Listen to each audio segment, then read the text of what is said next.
قلتها لها مناتو أنا ولا معك سنة سوتي يتحاجو وينك مش فاميلي ويتفضل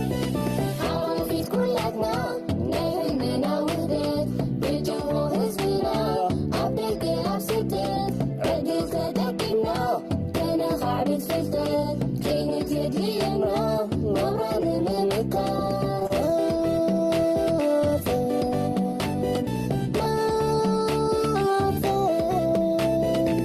انت بكيسا نغلو تعقوف كتسقن كتك كسارا نعلوف ما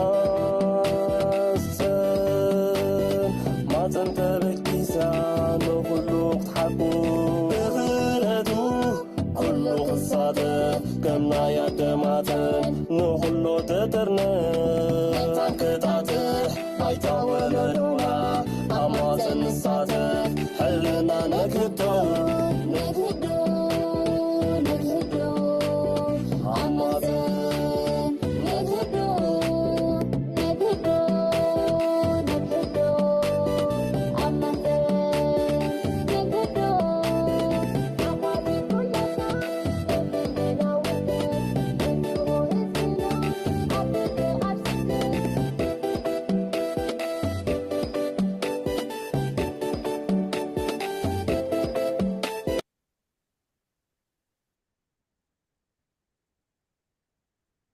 سلام كلكم نعتكنكم مدمنا مدماتن تكاتاتلو خورات عزبتنا كمي لكم أبزر لكم سلام كسانة فتلو نداتمنه نايلو مشت أرستنا سنا أمراوت عنا دك أنستيو أب سندناتاتن أتعباري قلحات زلو تلوا بزبل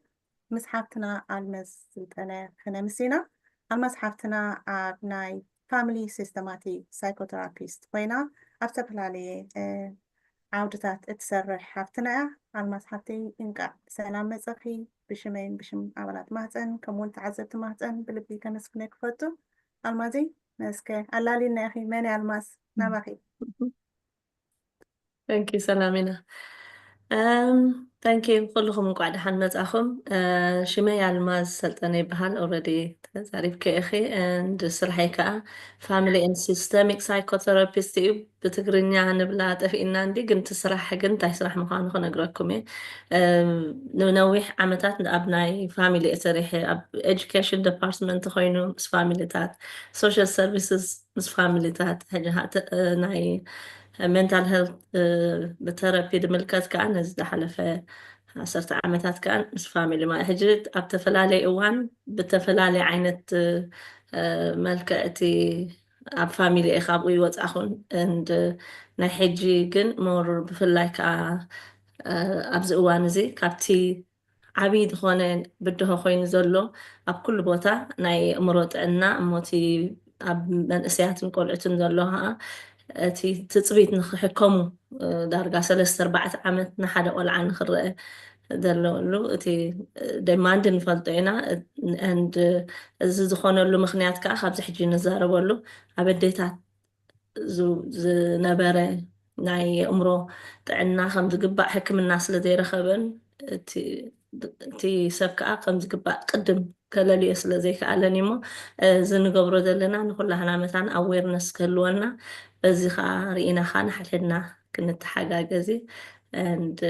yeah I think ستأكد لما الماس حافتي يا كم زي الماس حافتنا كتبلو دسانحت أقدر سكوني أرستيو نقول ستيتي نود تبعت هاي كنتي أقدمنا زحلفة حمص بلناكم ورحي سلسته عبد كونستيونا زتوكر أرستات هزناينا نمت زلنا مخنياتو عدة اندحر تعيا تقول عاي تعي اتي سترابي تتعي كمون تحبرة تسب اتان ديلا دلا خاقركا تهنا اسماليتيو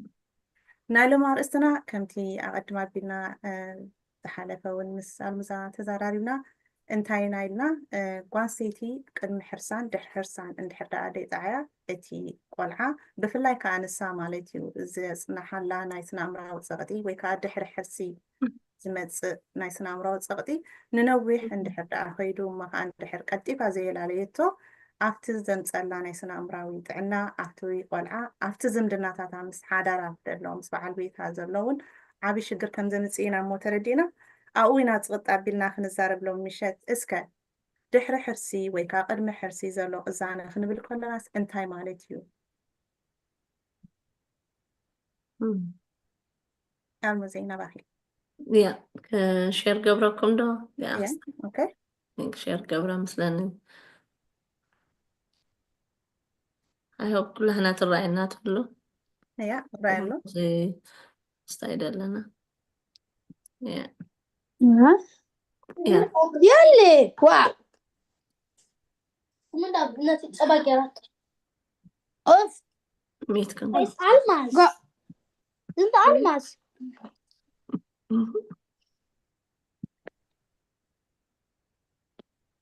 جمر سلامينا جمري اوكي ቅድሚ ሕርስን ድሕሪ ሕርስን ዘጋጥም ናይ ጭንቀት ንምርዳእን ቀንዲ እንታይ ምዃኑ ክንርዳእ ምልክታቱ ከንታይ እዩ እቲ ሕክምና ከንታይ እዩ ብሕፅር ድበለ ማለት እዩ ካብ ምንታይ ከይመፅእ ኩሉ ሻዕ ናይ ዝኾነ ነገር መበገስ ኣለዎ ብፍላይ ናይ እምሮ ጥዕና ስኢሉ ዝመፅእ እንታይ ድበሃል ኣይኮነ ኣለዎ ኩሉ ሻዕ መበገሲ ካበይ ግን ዝመፅእ ካብ ሰብ ናብ ሰብ ይፈላለዩ ካብ ኩነታት ናብ ኩነታት ይፈላለዩ ሕጂ እቲ ሕፅር ኢልና ንሕናታ ኣነ ደዳለኽዋ ብሓፂር እየ ገይረዮ ክሕፅሮ ብዙሕ ፈቲነ እንደ ግን ኣትሊስት ደሓን ብዙሕ ኣይሓፅረልካኒ ግን ኣትሊስት ንሕጂ ቁርብትለይ ከነብላ እሞ ድሓር ከምቲ ሰላሚና ድበለቶ ሕቶን መስን ጌርና ካብቲ ዘለኩም ካናትኩም ሕቶ ከዓ ክንምልስ ኢና ቅድሚ ሕርሲ ማለት ኣብዚ ናይ ዝዓዲ ፕሪኔታል እንታይ እዩ ኣብ ጥንሲ ግዜ ዘጋጥመካ ኣብ ጥንሲ ግዜ ኩሉ ሰብ ተጨውጨው ብል እዩ እምዚ ናይ ቤቢ ብሉስ ዝብሎ ኣብ ሕርሲ ኣብ ጥንሲ ኩላህና ዋላ ናይ ጭንቀት ወይ ከዓ ናይ እምሮ ሕማም ወይ ገለ ደይኮነስ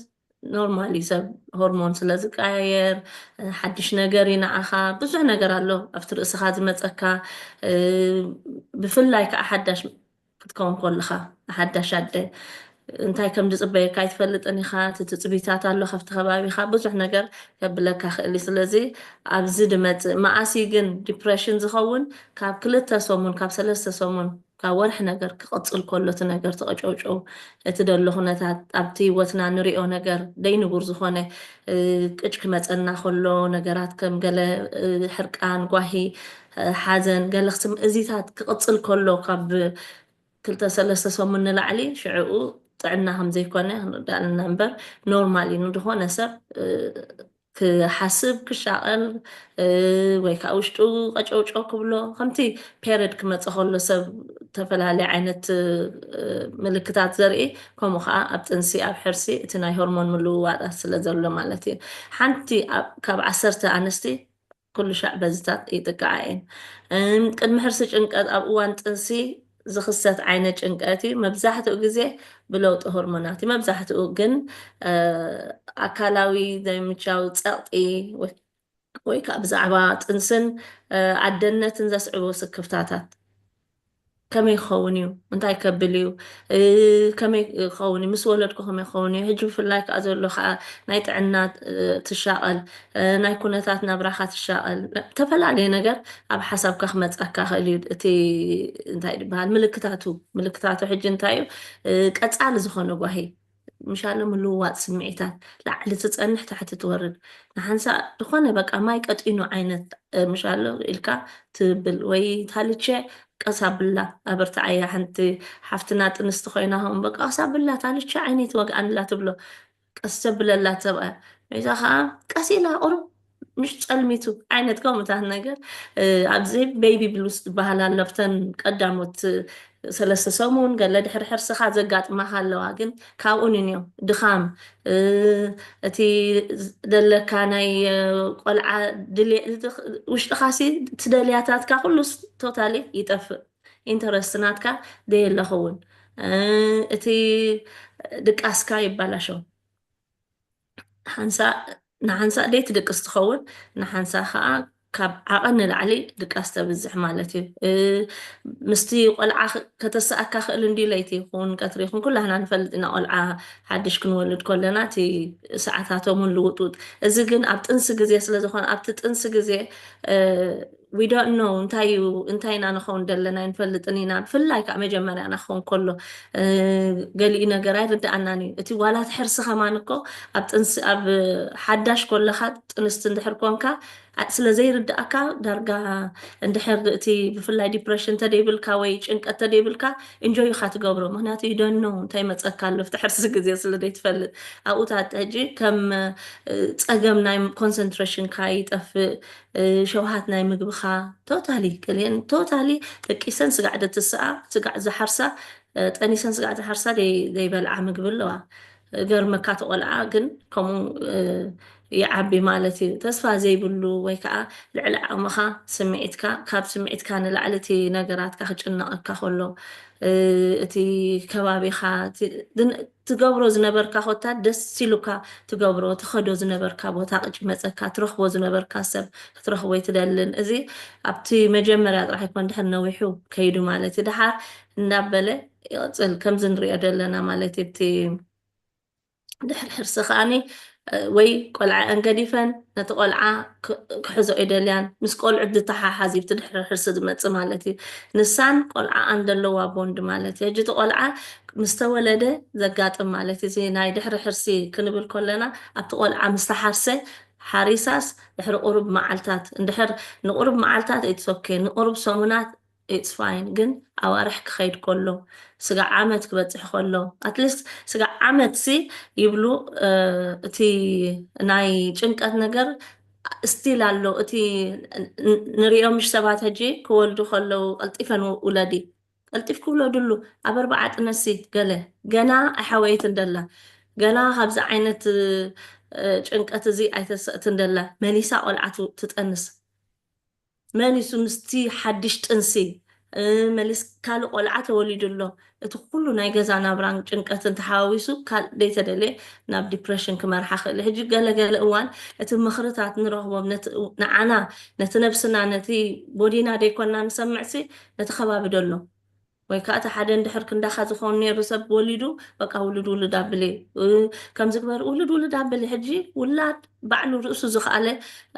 ዓብዪ ነገር እዩ ንውላድ ንክትወልድ ክንደይ ነገር ከድልየካ እዩ ኣብዛ ዓዲ ብፍላይ እቲ ፋሚሊ ፕላኒንግ እንደይምህላው ክንደይ ናብራ ከድልየና እዩ ከመይ ጌርና ክንነብር ኢና ድሓርከ ከመይ ስራሕ ክምለስ ደ ኣይምለስን እዚታት ኣለና ብዙሕ ብፍላይ ንሕና ከዓ ከም ምስደለና ተፅዕኖታት ናይ ስድራ ምስዳድ ንሕዋትና ምሕጋዝ ተፈላለየ ነገር ኣብ ዝወፃእ እንተለና ማለት ኣብ ካልእ ቦታ ኣብ ንሕገዘሉ ቦታት ኣለና ከዓ the same thing ትቆልዓና እንታ ክኸውን ኢልና ሓሳብ ኣለና እዚታት ነገር ሓሲብና ስለ ደይከውን ብዙሕ ግዜ እቲ ብፍላይ ካብዚ ናይ ፖስትኔታል ዲፕሬሽን ገለ ክበሃል ከሎ መብዛሕትኡ ግዜ ከምዚ ሃንደበት ምውላድ ወይ ካብ ዘይደለየቶ ትወልድ ወይ ከዓኒ ብዘይደለየቶ ትምርዖ ሕጂ ነቲ ቆልዓ ደይኮነ ፀሊኣቶ ደላ እታ ቆልዓ ኣይተቐበለቶም ካብ መጀመርያ ንክትምርዖ ኢላ ወይ ንክትወልድ ኢላስ ኣይተቐበለቶም ስለዚ ነቲ ቆልዓ ነቲ ናብቲ ቆልዓ ዘለካ ኣረኣእያ ሽዑ እንታይ ድኸውን በቃ ቶታሊ ትፀልኦ እሳ ስለ ዝፀልኦቶ ይኮነን ግን ጭንቀት ስለ ዘለዋ እዩ ኣብቲ ውሽጣ ግን ስምዒታ ግን ኣይርዳእን ነቲ ቆልዓ ትፀልኦ ደላ ትመስል ዋላ ብካልእ ብደገ ክትርአ ከለካ ካልእ ዝኾነ ስእሊ እያ ተርኢ ወይ ደቃ ኣይተፍቅርን እያ ከምዚ ገይራ ኣይተብሎምን እያ ከምዚ ግን ንሳ ግን ካልእ ናይ ውሽጣ ነገር ኣለዋ ማለት እዩ ስለዚ ካብ 70 ስጋዕ 80 ከሚእቲ ንሓደስቲ ኣዴታት የጥቀ ማለት እቲ ጓሂ ቁጥዐ ሕርቃን ምስ ሰብ ምበኣስ ምስቲ ከባቢኻ ደሎ ሕጂ ከመይ ኢሉ እዩ ነቲ ርክባትና ደባላሽዎ በቲ ደለና ጭንቀት ምስቲ ከባቢና ዘሎ ሰብ ነሪኦ ባህርያት እቲ ርክብና ዝባላሾ ወይ ከዓ እንድሕር ካልኣይ ሳልሳይ ቆልዓ ኮይኑ ከዓ ምስቶም ኣቐዲሞም ዘለዎ ቆልዑት ከመይ ጌርና ኢና ክንኣልዮም ኦልሬዲ ተጨኒቀ ዘለኹ ካልእ ነገር ኣብ ውሽጠይ ይስማዓኒ ኣሎ ሕማቕ ዝኾነ ስምዒታት ኣለኒ ነቲ ቆልዓይ ክሓቕፎ ድዩ ከብሎ የብለይን ድሌት ንርእሰይ ከማን ስለ ዘይጣዓኸ ኩሉ ሻዕ ናይ እምሮ ሕማም ምስ ትርክብካ እዩ ዘባላሽዎ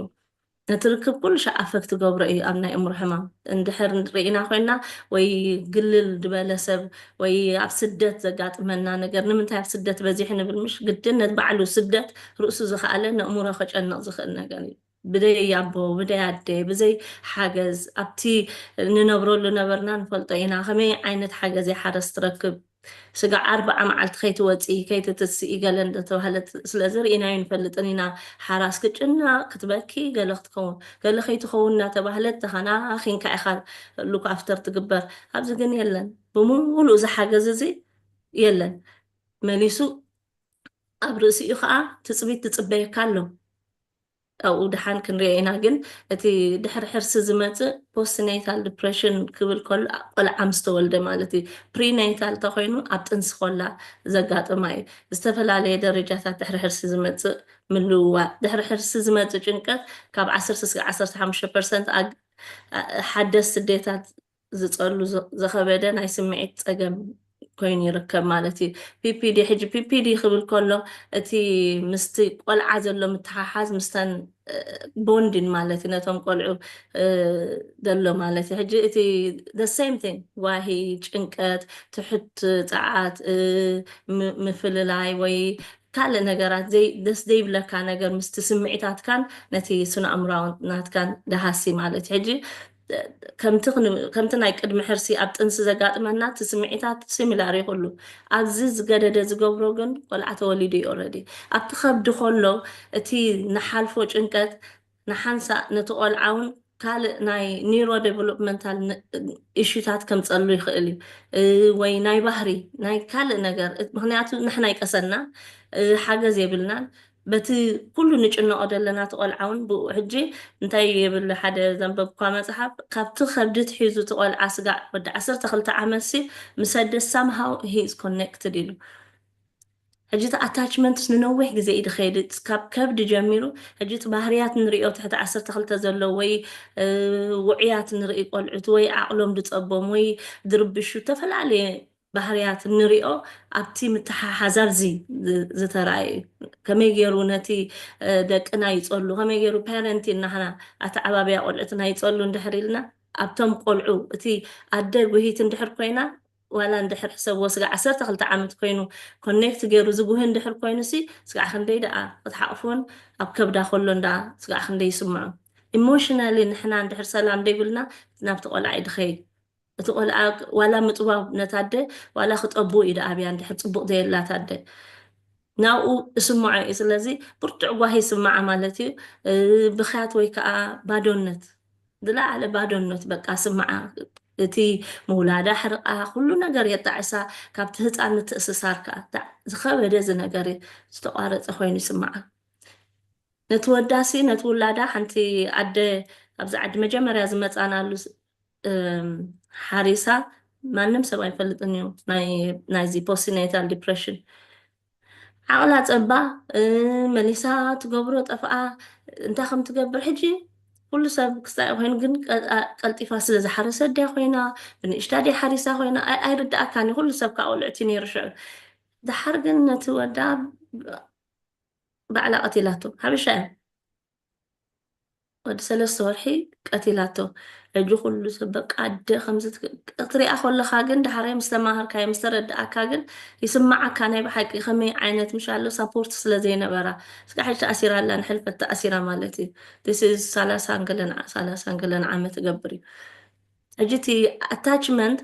ከምኡ እዩ ድስምዕና መወዳእታ እዩ ኣብ መወዳእታ ወይ ንነብሰን ከጥፍኣ ደለያ ወይ ነቲ ቆልዓ ከጥፍኦ ደለያ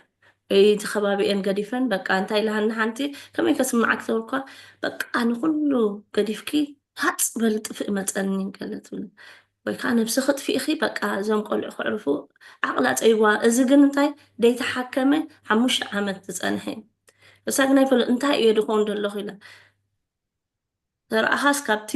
ራብዓይ ቆልዓ ዝወለደቶ ኦልሬዲ ሽዑኡ ዝመፃ እቲ ፖስትናታል ከምዚ ናይ ጭንቀት ነይሩ ግን ስለደይፈለጦ ሰብኣያ ትጭነቕ ንሳ ትጭነቕ ኩሎም በቃ ዓቕሎም ፀይቦም ድገብሩ ወላ ሓንቲ ክስታይ ክገብሩ ይከኣሉን ስለዘይፈለጥዎ ናብ ካልእ ዓይነት ናይ ማዕቢሉ ዝኾነ ዳያግኖሲስ ካልእ ነገር ኮይኑ ሕጂ ብጣዕሚ ድስማዓካ እንታይ ይስማዓክ ተበልኳስ በቃ ጥፍኢ ወይ ነዞም ቆልዑት ሒዝካ ጥፋእ ወይ በይንኽናብ ዝኾነ ኪዲ በቃ መፀኒ ግን ክዛረቦ ንሰብ ከዓ ፈርሕ እቲ ከባቢኸ እንታይ ይብለካ እሱ ከኣሎ እቲ ናህና ከዓኒ ካልቸር ከኣለናሃ ካልእ እትረፍ ነቲ ሰብ ክበፅሓካ ኢልካ ትገብሮ ምድላዋት ባዕሉ እዚ ሕማም እዩ ምክንያቱ ገዛእ ክተፅሪኣ ገለ ክትብል እያ ምሽክነይቲ ገዛእ ከምዚ ኮይኑ ከይትበሃል ደይገበረትልና ከይትበሃል ቀሪባ ክፀንሕ ኣለዋ እዚታት ኩሉ ነገር እንድሕር ንርዳእ ኮይንና ግን ዋላ 3 ሰሙን ከይበፃሕካ ትብል ዕርፍ ተብል ብድሕሪኡ ከዓ ዋላ ስኻ ኬድካ እውን ትሕግዛ ኣየድልየካን እዩ ክትበልዕን ክትሰትን ምድሓራት እንድሕር ናይ ብሓቂ እንተተረዲእና እቲ ርእሳ ክፉት እዩ ንዓመት ሙሉእ ክስታይ ድኸውን ድኾነ ነገር ከናውፃ ክእል እዩ ሕጂ ሓገዝ ኩል ዝኾነ ሓገዝ ኣብቲ ከባቢኣ እንድሕር ዘይብላ ኮይኑ ናብኡ ቀልጢፋ ናብቲ ዲፕሬሽን ክትኣቱ ትኽእል እያ ሕጂ እቲ ናይ ምትእስሳር ዓብይ ዝኾነ ናይ ኣታችመንት እሹ ኣብ ውላድና እንድሕር ኣብ ሕርሲ ግዜ ኣብ ጥንሲ ግዜ ፅቡቅ ግዜ እንድሕር ከምቲ ድግባእ ዕረፍቲ ሰላም ፅቡቅ ምግቢ ፅቡቅ ሰፖርት ትገብር ሰብቲ ከዓ ክትሓርስ ከላ እውን ከምኡ ክንክን እንድሕር ደይብላ ኮይኑ ነቲ ውላዳ ክትተሓሓዝ ኣይትኽእልን እያ ናይ ኣታችመንት ምሰዲኡ ዘይብሉ ቆልዓ ከዓኒ ምስ ዓበየ ኣብ ቲኔጅ ምስ ኮነ ናይ እምሮ ሕማም ንክጥቃዕ ቀዳማይ እዩ ኣብ ናይ ወልፍታት ክኣቱ እዚ ትሕዝዩ መሊሱ ከዓኒ ኣብቲ ኣብ ሓዳር ዝገብረሉ ትቆልዓ ዋልትኹን ወይ ወዲ ምስቲ መፃምቱ ክጣበቕ ኣይክእልን እዩ ምክንያቱ ኦረዲ ኣብቲ ቆልዓ ከሎ ገና ዕሸል ከሎ በይቢ ከሎ ምስ ኣዲኡ እንዳጠቡ ዓሪፉ ናይ ኣዲኡ ጡብ ከብል ዝግብኦ ዝነበረ ኣይረኸቡን ሕጂ እሳ ከዓ እዚታት ምትሓሓዝ ስለዘይብላ ከመይ ትወስዳ ንነብሳ በቃ ማኣነስ ንፍዕቲ ደይኮንኩን ማኣነስ ጥዒት ደይኮንኩን ማኣነስ ጨካና ደአ ማለት እዩ ንወደይ ከምዚ ገይረ ክስታይ ናይ ብልባ ሕጂ እንታይ ብለኻ ብልባ ይፈቱ ሕጂ ዘና ኣታችመንት እሹ ደለዎን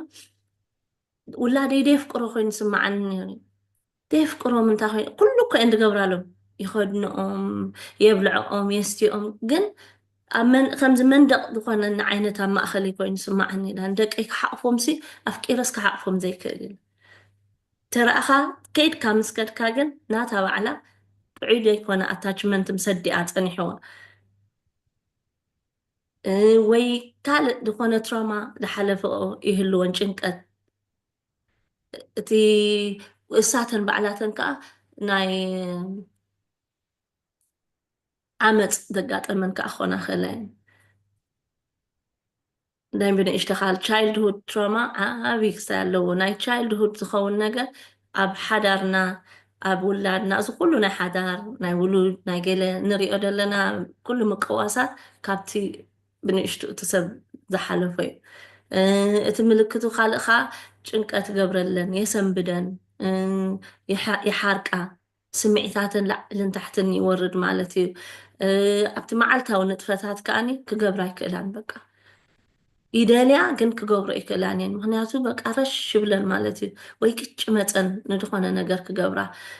ድቃስ ከምቲ ናይ ጥንሲ ግዜ ዘጋጥም ናይ በደል ስምዒት ከም ዝበልኮ ጊልቲ ስምዐን ዋጋ ይብለይን ኣነስ ጥዒት ወላዲት ኣይኮንኩን ወይ ውድቀት ስምዐን ወይ ነቲ ነፍስኻ ከም ዝድበልኩም ወይ ከዓ ነቲ ቆልዓ ምግዳእ ይደልያ ወይ ነፍሰን ከጥፋእ ደልያ ምስ በዝሐ ማለት እዩ ድሕሪ ዘይተረድኣለን እሞ ሓገዝ ደየለ ብኩሉ ነገር እንድሕር ጭናቕ ኣለዋ ኣብ ርእሲኡ ናይ ናብራ ክብደት ኣሎ ካልኦት ቆልዑ እንተለዉ ከዓ ንዕኦም ናብ ቤት ትምህርቶም ከተብፅሖም ድዩ ገለ ክትገብር ድዩ ንዕኦም ክትሰርሓሎም ኣብ ናይ ሓዳር ኩነታት ክህሉ ብዙሕ ነገር ስለ ደጋጥመን እቲ ምልክታቱ ከከምቲ ኩነታት እታ ሰበይቲ ደላቶ ይፈላለ እዩ ኣብ ገሊኡ ላዕሊ ኮይኑ ንሪአ ኣብ ገሊኡ ግን ኣብቲ ዋላ እንዳተሓገዛ ከለዋ እንዲ ደጋጥመን ግን እቲ ምልክት ግን ኣብ ገሊኡ ልዑል ኸውን ክስታይ ኣብ ገሊኡ እቲ ሓገዝ ዘይብለን ከዓ ድሓን ድኾነ ክስታይ ኣፀቢቑ ይገደን ማለት እዩ ሕጂ እቲ ጠንቅታት ከ እንታይ እዩ ጠንቂ ኣገሊኡ እኳ ተዛሪብኩ ናይ ሆርሞን ኣሎ ማሕበራዊ ደገፍ ዘይምርካብ ኣሎ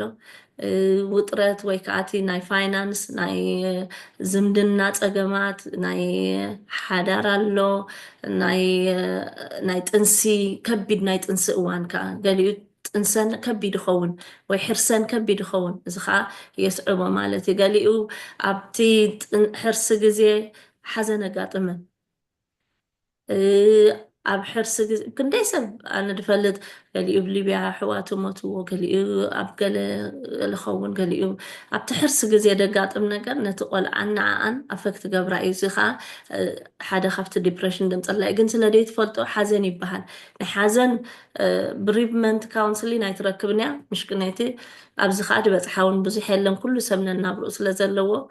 መሊሱ ከዓ እዚ ከዓ ተወሲኽዎ ናይ ሕርስን ናይቲ ጭንቀት ናይ ሕርስን ከዓ እዚ ተደማሚሩ ነታ ፋሚሊ ሕውስ ኣደን ድሕር ደይጢዓ ከዓኒ ብኸምኡ ኢና ናይ ሰብኡት ክንዛረበሉ እንዲና ግን እዚ ናይ ኣዴታት ኣደያ ነቲ ገዛ ብምሉእ ከምዚ ንብሎ ዘለና ምስ ቆልዓ ምትሓሓዝ ዘለዋ ነቲ ቆልዓ ወላ ምስ ዓበየ ኣፈክቲ ድኾን ምስ ስደድ ኣለዎ ምትሓሓዝ እዩ ኣቦ ግድነት ኣገዳሲ እንድዩ ግን ኣብዚ እዋን እዚኣ ዋላ ከማን ኣሰብኡት እንኮላይ እንድሕር ምስአን ኣለው ጠቢቖም ከዓ ንዖም ኮላይ እዚ ጭንቀት እዚ ይፀልዎም እዩ ንዓኣቶም ከማን ፖስትኔታል ዲፕሬሽን ነዴታት ጥራሕ ባል ኣሰብኡት እንኮላይ ይሓሙ እዮም ምክንያቱ እቲ ንክልቲኦም ይፀልዎም ደሎ ኣብታ ገዛ እዩ ደሎ እሱ ከዓ ከመኣ እዩ ዝሓልፎ ደሎ ንዓኣ ክብል ከዓኒ ምክንያቱ ብፍላይ ከዓ እንተ ዘይተረዲእዎ እንታይ እትኸውን ደላ ኢሉ መሊሱ እሱ ከዓ ክጭነቕ እዩ ኣነ ዲ ከምዚ ገይረ እያ ሕጂ ብዙሕ ንኩሉ ሰብ ብትኸባቢ ደሎ ነቶም ቆልዑት ንዓኣ ነቲ ሰብኣይ ማለት እዩ ሶሪ ብዚኣ ብእንግሊሽ ገይረልኩም ኖ ቢን ፕሪፔርድ ሕጂ ደይምድላው እንድሕር ዘይተዳለዋ ከዓ ከምኡ ጋጥመኒ ደይምድላው ክብል ከለኹ ንውላድ ሃንደበት ወይ ሬፕ ኮይነን ንኾና ሓሪሰን ቆልዓ ወይ ዝኾነ ደይሓሰብኦ ክምርዓውኦ ዘይደልያ ሰብ ፎርስድ ማሬጅ ምሻ ኣሎ ብሓይሊ ንክስቶ ተመርዓዊዮ ተመርዒኻ ዓይነት ወይ ከምኡ ዓይነት ሃንደበት ዘይተዳለዋ ገሊአን ኣብ ናይ ፀዓዱ እምበራባና ካብዛሓ ሪአን እዚ ወላዲት ክኾና ደይደልያኻ ኣሎ ኣደ ክኾናሲ ኣነስ ነደ ክኸውንሲ ተበልኩ ንብላኻ ሕጂ ምስ ወለዳ ሓርቃ ሕጂ ዋላ ተረፒ ድመፁ እንደ ዝሪኦም ኣይደለኹን ነይረ ኣነ ደ ክኸውን ኣይደለኹን እየ ነይረ እሱ ክንወልድ ስለ ዝበለኒ እምበር ብላኻ ሕጂ እቶም ቆልዑ ቲኔጀርስ እዮም ድመፁ ደሎ ሕጂ ናይ እምሮ ሕማም ገይሮም ስለዚ ኦልሬዲ ትሪኦ ኣብታ ኣደሲ ምትሓሓዝ የብላን ድሌታ ይነበራ ገለይ ነበራ ክትወልድ እዚታት ከኣሎ ቻይልድ ኣቢዝ ኢልና ኢና ናይ ሓዘን ትሮማ ኩሉ ዓይነት ትሮማ ናይ ሓዳር ኢሹ ሰብኣይን ሰበይትን ባእሲ ብዙሕ ግዜ ናይ ሓዳር ዶሜስቲክ ቫይለንስ ዘጋጥም ኣብ ጥንስን ኣብ ሕርስን እዩ and بخمو متن كعتي ناي ديبريشن كع أبكم يلعب مالتي سلازي أب تنسن حرسن إن من تاي زقات مترينا كم زنري أدلنا معناته تبع يخطب لواتي هرمونا كله كجالا نجارة كله حوسوس كبلاي سلازي تي ركبة مستي سبعادي مستي بتساعد له كله فحولاي أبز خمزي أبتنسي بزح جزء ناي زبيثا عمت دقات مالي أبحرسن أبتنسد ماي أني سأخول لهم زجروا السام كلاي أبشجر سلدلا أجي صاير الدعم مصير بدون دحر كوين شعو عابي حوي بأسي دخونا في تجازا بزح جزء نستوعب له أبتنسي أبقى لازم تمخنيات emotionally بتعم sensitive تخون بزي depression كمان دحر نسخة أيكولوني كله قصوري كلني زي يقعد مالتي exhaustion دخام أب قال نسيت بنفسها أتي كتعرف إني دقبقى بتحرسي أبتتنسي أبتقلقن كتسرح أبز عدف الله تخين الواتساق خمسة أوروبا هذا اللي ناينابرا نسيمي خاتسرح دخام نايقزة حلافنت ناي دق أمئلا يعلوا بوزحتي تسكمو حلافنت بزعم بزحيو إذا حجي كقالع أخلي أوريدي دكميا دق دخيمة جزا دخيمة تدقوا صلوا جزين تعرفوا لون كمان يبلان هذا قال خا perfectionism إذا بقى فليت الدخت كون سوبر مام تكون تدل أجي instead of مش عارفة إذا حنيت أوكي خمس بقى فلي دبل عينت كخوني دبل ويكا زي كم زجيرو كتصهر له وهم زجيرو كتصبق له إزيتات عينت perfect تدل إنه نجارات هجي perfectionism نفلت أنا حدا خلنا إمره عنا مقدالي إذا نعاها أنا حدا خبت تنك إخوانا مالتي مهناتو تدقدف مش على مستأنس كام سحرس كا كل خمتي تنسن حرسن ጠይብልካይ ኮንካ እንትገብሮ ትናብራ እሳ ግን ኤግዛክትሊ ከምኡ ክትገብሮ ትደሊ እዚ ከዓ ናይ ምንታይ ፀቕጢ እዩ በቲ ኣደ ስለ ዝኾነት ንኩሉ ከተማልእ ትደሊ ኣብ ርእሲኡ ከዓኒ ናይቲ ከባቢ ደሎ ናይቲ ካልቸር ደለና ገዛኣ ከምዚ ኮይኑ ከይትበሃል ወይ ደቃ ከምዚ ገይራ ዲ ሓዘቶም ከይትበሃል ወይ ኤክስፔክቴሽን ትፅቢት ናይ ሰብ ከተማልእ ትፅቢት ናይቲ ከባቢ ትፅቢት ናይ ኢንሎውስ ኣሎ ምሽ ኣሎ እንዳሕማዶ እንዳገለዶ በቃ ሕጂ ሓሪሳ ከምዝቢላስ በቃ እንታይ ቀበጥበጥ እዩ ሰይቲ ክስቶ ክንድዚ ሰለስተ ቆልዑት ወሊዳ ከምዚ ገይራ ገዛኣ ትጥርንፍ ሰይቲ ክስቶን እቲኣን ግን ሓደ ዓይነት ኣይኮናን እቲ ምውድዳር እቲ ኤክስፔክቴሽን ትገለ ንዓኣ ፀቕጢ ክሕድረላ ክእል እዩ ናብዚታት ከዓ ክመርሓ ክእል እዩ ዓበየት ነገር ከዓ ሓገዝ ዘይምርካብ ሓገዝ ካብቲ ከባቢ ካብ ጥቓ ደሎ ሰብ ሓገዝ ካብ እቲ ሕብረተሰብ ኣብቲ ከባቢ ብዝኾነ ነገር ሓገዝ ዘይምህላው እዚ ከዓ እንታይ እዩ ዘምፅኦ ስደት ዘምፅኦ ክስታይ እዩ ኣብዚ ከዓ ድበዝሕ ንሪኦ ዘለና እምበር ኣብ ዓድናስ ከምቲ ቀዲምና ድበልናዮ መዓት ሓገዝ ዘሎ ካልእ እትረብሲ ጎረቤት ክሕግዘካ ተሓደ ቆልዓ ሕዘልካ ተሓደ ኣብዚ ግን ነብሳ ንክትሕፀብ ከማን ቆልዓ ድሕዘላ የለን እንድሕር በይና ኮይና እንድሕር ከምቲ ድበልናዮ ተሓዳር እንድሕር ተፈላለዩ በይና እንድሕር ኣላሲ መን እዩ ክገብረላ ብናይ መንግስቲ ከዓ ገለ ነገር ክኣትው ኣለዎም እምበር ኣብኡ ከለካ ዝሕግዘካ የለን ንፈልጦ ኢና ብፍላይ ኣብ ዓዲ እንግሊዝ ኣብ ካልእ ዓድታት ምናልባት ናይ ሕርሲ ኣብ ካልእ ዓድታት ቁሩብ ትለይቲ ማተርኒቲ ሊቭ ከማን ንውሕ ድበለል ኣለዎም ገሊኦም ንሕና ግን 9 ወርሒ 10 ወርሒ ድሕሪኡ ክትምለስ ኣለካ ተደይተመሊሳ ከዓ ትናብራ ከዓ ፍሉጥ እዩ እዚታት ነገር ወጥሪ ስለ ድህልዋ እዚ ከዓ ባዕሉ ናብቲ ክስታይ ክብላ ክእል እዩ ክመርሓ ክእል እዩ ያ እንት ብምሉእ ድበል ናይ ሓድሽ እንታይ ድበሃል የለን ስትረስፉል ኩነታት ናይ ገንዘብ ስእነት ናይ ያ እዚ እንታይ እዩ እቲ ፖስት ፓርቲም ድበሃል ምሽ ኣሎ ፒፒዲ and ፖስት ናታል ዲፕሬሽን ሲ እቲ ፍልልዩ እንታይ እዩ ዓይነት እቲ ፖስት ፓርቲም ድበሃል ምስታ ኣደ ዝተሓሓዝ ነገር እዩ ነታ ኣደ ኣፈክት ዝገብራ እቲ ፖስት ናታል ከዓ ሪፈርስ ኮኔክቲን ምስታ ቆልዓ ምስቲ ቆልዓ ኮኔክት ዝገብር ሕጂ ክትርእይዎ ትኽእሉ ኢኹም ድሕር ፖስት ናታል ዲፕሬሽን ኢልኩም እታ ፖስት ፓርቲም ከዓ ትመፀኩም እያ ስለዚ ነዚአን ትፍልልየን እቲኣ ምስ ኣደ ትተሓሓዝያ እቲኣ ፖስት ናታል ከዓ ኮኔክት ዝገብር ምስቲ ቆልዓ ማለት እዩ እቲ ሕክምና እንደገፍን ከንታይ ክንገብር ንኽእል ቀንዲ ናይ ሲቢቲ ሳይኮቴራፒ ፋሚሊ ቴራፒ እዚ ኩሉ ይሰርሕ እዩ ሰፖርት ናይ ፋሚሊ ሰብኣይ እንድሕር ኣለኹም ኣብዚ ብፍላይ ኣሰብኡት ፕሊስ ኣብ ጥንሲ ግዜ ኣብ ሕርሲ ግዜ ናይ ብሓቂ ኣይኖ ትዕግስቲ ከድልየኩም እዩ ምዝኾነ ኖንዶ ምስ ናይ ሓራስ ናይ ጥንስቲ ደሎሲ ዝኾነ ናይ እምርኡ ሽግር ዘለዎ ሰብ ናይ ብሓቂ ትዕግስቲ ደድልየካ ከምስኦም ኣብቲ ስራሕ ስለ ድውዕል ከቢድ እዩ ነቲ ወላድ ነቲ ከባቢ እዩ ደሎ እዩ ዝከብዶ ካብቲ ነቲ ሰብ ዝሓልፎ ደሎ ስለዚ በቃ መሓዙት ድዩ ኣዕሩኽ ድዩ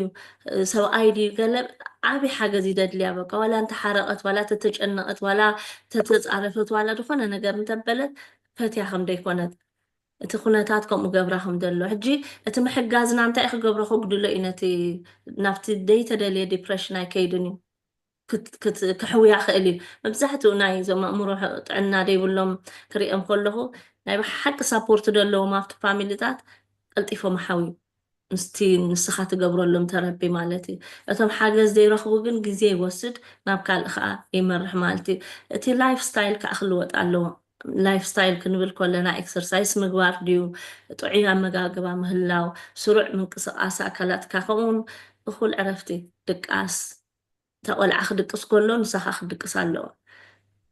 ብዘየገድስ ናይ ካልእ ነገር ካልእ ደይሰራሕኩ ገለ ዘየበልኩ ደይኮነ እቲ ነፍሳ ሰልፍ ኬር ባዕሉ ዓብይ እንታይ ድበሃል ኣሎ እዚ ናይ ጥንስን ሕርስን ኣብቲ ምግቢ ባላል ኣብቲ ጥንሲ ግዜ ንወስዶ ዘለና መድሃኒታት ኣሎ መድሃኒት ክብለኩም ማልቲ ቪታሚናት ነቲ ቆልዓ ዝጠቅም በዓል ፎሊክ ኣሲድ እዚ ፅቡቅ እዩ ዋላ ነቲ ቆልዓውን ዴቨሎፕመንት ነቲ ናቱ ኮግኒቲቭ ክስታይ ብዙሕ ኣሎ ሓቲትና ናቹራሊ ክስታይ ክንወስዶ ንኽእል ብምግቢ ጌርና ከዓ ኣብ ጥንስን ኣብ ሕርስን እቲ ኣመጋግባ ጥዕና ዘለዎን ምንቅስቃስን እዚ እንተጌርና ከዓ ናብ ጭንቀትን ናብ ካልእ ከዓ ኣይንቃላዕን ኢና ሓደ ምስ ገለ ምስ ጀማምረና እውን ሓደ ካብቲ ቀንዲ ፈውሲ ከዓ እዚ እዩ ማለት እዩ ሰልፍ ኬር እያ ዕረፍቲ ምውሳድ ኣባህ ዘብል ንጥፈታት ወይ ከዓ ምውፋር ኢንተረስት ናትካ ምግባር ናይ ምዝንጋዕ ሜላታት ምልምማድ ንዓኻ እንታይ ደስ ዝብለካ እንታይ ፅቡቅ ምሕጋዝ ደስ ዝብለካ ቻሪቲ ክትገብር ዝኾነ ነገር ዋላ ዋንስ ዴይ ዋንስ ዊክ ሚ ታይም ዓይነት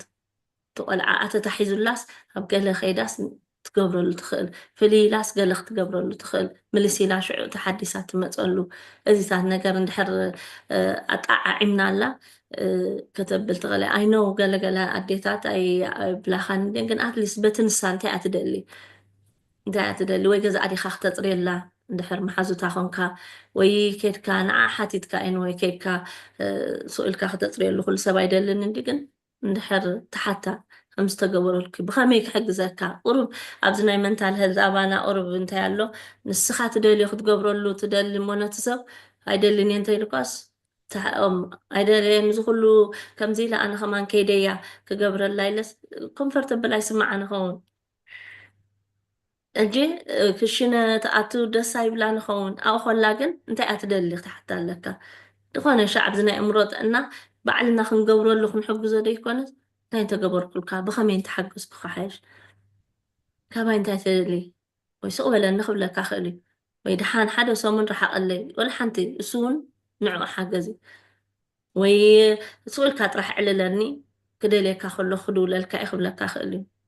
ክንሰምዖም ኣለና ናይ እምሮ ጥዕና ቀንዲ ክትሰምዖም ይደሊ እንታይ ክገብረልካ ትደሊ ኣይትሕረቕ ክብለካ ክእል ኣነ ክሓርቕ ከሎ ከምዚ ይስምዓኒ ማ ሕጂ እቲ ምዝርራብ እንታይ ክገብረልካ ክደሊ ኢልካ ምሕታትን ነቲ ሰብ ከዓ ክብረቱ እንከላይ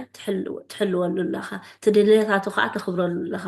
ስለዚ ንስኻ ደይኮነ ኣነ ክገብረሉ ከይደ ይደልየትን ባዕላ ትፈልጥ ዓይነት ደይኮነ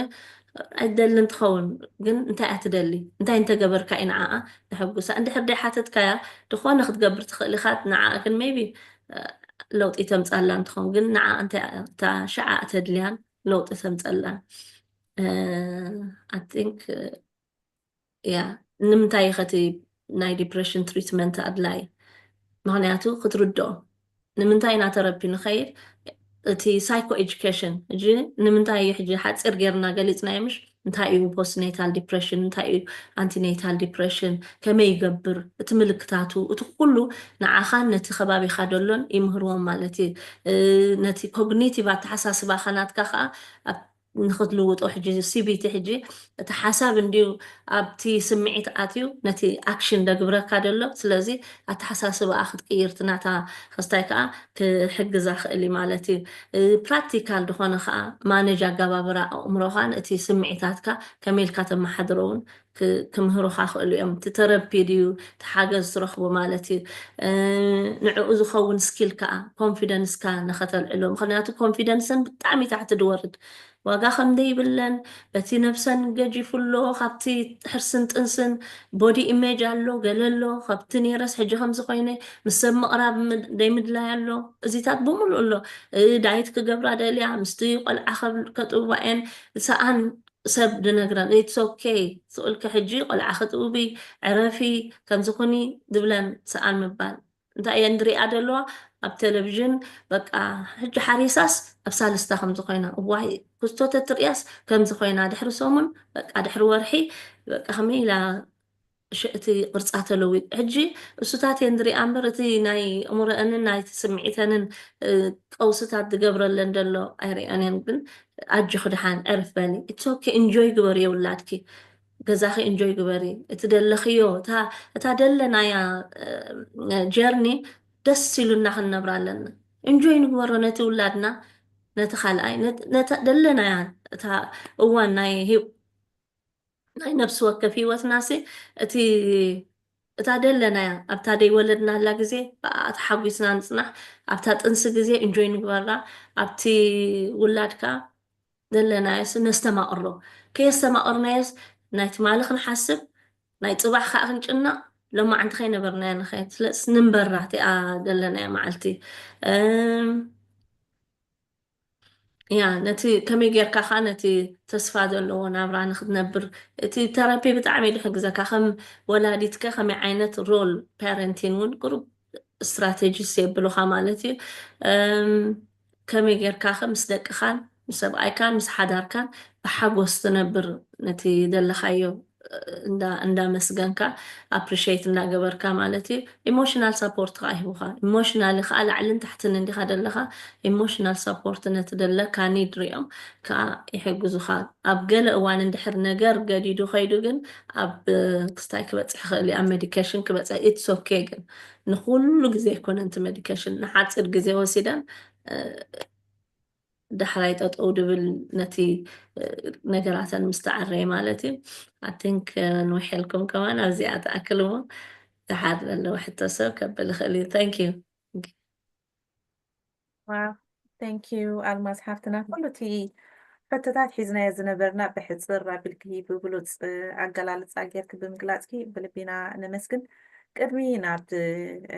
مثلا زلو عبد استوديو درجة لعلي سامعين سلسلة دخانو سبعة لو نبقوم حتى قدم مكاننا أبتزل على الكياسي محازة اندحر متين مالسي حاجز كاب دا آخر كمبري نسا تستي آخد قعتلن I think السي تخدي أبس الدزل لنا بناتو عدتاتنا مجمرة مالسي بتبهل اللمدن اندحر كير ناسي بغروخ تأنس كولا خماسي نابدي نفتزلو مدتو اندحامو آزي كونسي نابدي خيدا بخرات ولا أدي أخ أقول نجار قريبات الله تسألنا احتبيت بتجربة بالتمالتي حنت فيديو الله سوزان ما تبشر جبرتها على السوشيال ميديا تمال على ساخة الرقني أمو نعاشر كجبرامو إسكانر عيا بتسبق أخا وتبجيسو كم مهار نذات بلزل عباي ما الاختيار حليفات لنا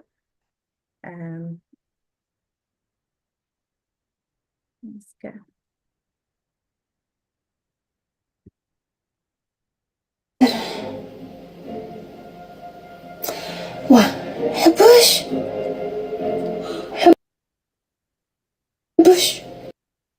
سلام تقطع لها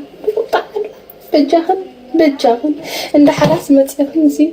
قعدت بالعبل عبل كان هذا يكون سينجل كاس حدار كاس مع بجاهن بالعاسة يا خن بلكن كلاس مرحبا يلكن بعد خن طوي يا بلكن بلا شايده هنبون كن بلكن كلنا مرحبا يلكن افلح بلكن حصب شو عد غدا حجس إذس انتي بحال شوي تايبال ماي جاد أنا سحجز واري لك خلاص كدك أسدي ولا ماشيني خطاتات تعارك أنسي أم لحراس تمزي خم تايجبر لك شوي طوي بلكن زبل أنا على العلاب بلكن كوجو حفتيز ولا بدر أخ أمد ألكن لا أمد أبلكن أو إخاد بالله تخينو تأمد حسب بلكن تأمد أكتيف كنا عند حراس كنت مثلا أكتيفات كنا وأنا قرعة عند بلن دات السأناس سقم دبر عقله أما إسنا حاتم نالو ما يسنود بدك شوي أي تسكف عنده كشنا متوريد فتو خيط كون قال علو عندهم كشنا كأتو سبك أتو لندي فتوى قلت حراس تحتها بذيك العالم أنا كحس أبا عيد بلقن قال لي إنك الله هم جاء قدي فينا الكخرة شو تكتبل ترين أخي للنيل كذا كسي تقابل نزا فيديو فتيخ خيبة خطرية أخي قدايا كنا تين كالو أتقن جخاب صباح ربع نتمتع فعلا هنا أتيهن قاعد كن بلعة قدايا كنا هو بلي أنا هذا خمسة سجلين صفوف صومية صومية هذا سجاد دغدغ دبلا زين قابلي أنا بس على تحزب بين الجديد أنا خير أي كم ذهب كان تعاطي كم سرحي هيدا أدي حتى اللي بسدت هلا ده شاول أسكبر عليتي هكذا مجم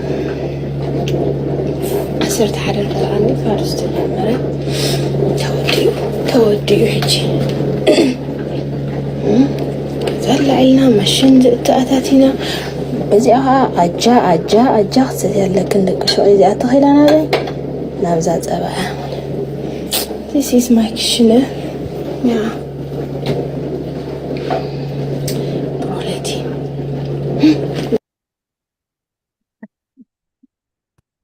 ናይ ብሓቂ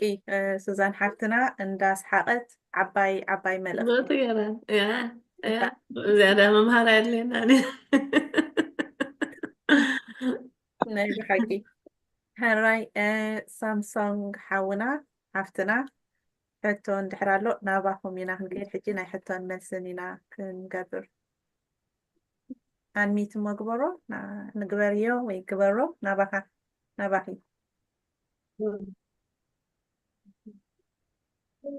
ሳምሶንግ ሽም ስለዘይብልካ ብሳምሶንግ ፅዋዓካ أعتقد معي أنا بقول ናኖ ሳምሶንግ ዝብል ኢዱ አንሚት ገይርዋላ ናባኻ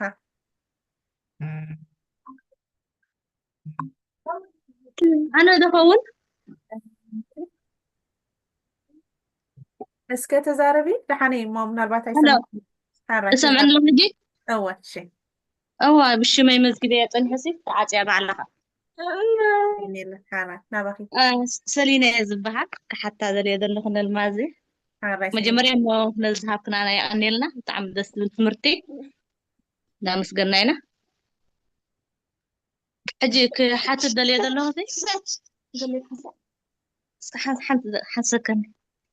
أنا حجي حراسنا يشد شوار حيزل لكم مالذي الماز أوريدي تفلتني حجي قل بهرياسي تغيرني بطعم يجنن له كاو هذا نجر جي زجبر كوو وي تبلاشون النجش نمنتي تبلاشي لس بقى بطعم يحرق بساجو حجس إز كامنتي يكون بطعم يشجرن له درجة كلتسو من سلسو من كيد لهم مالت بساعة زي كاليتها المازي قل بريبات حتى كده لي فادين ياتخين كس مع عسكر أخبك خير أنا سلينا سمهريت كذا بركو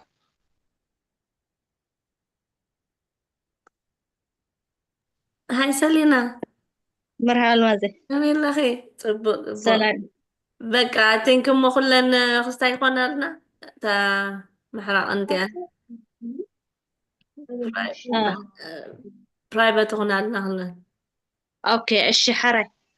الماضي مع عسكر اخبك خير مسج قبر اللي فويس كده في اللي ما هنزعلنا حري الماضي ايش Thank you. I think صباح حفتنا دلي ذلك الله مثلنا بخي.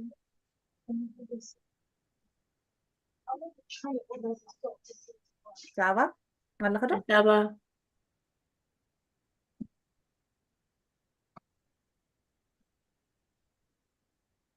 اوكي. كالي حتى زلو انحرا له خينو ايدكم ويتقبلوا مو نابهم كنقبرات حتى تا قدم مدبنا متساونا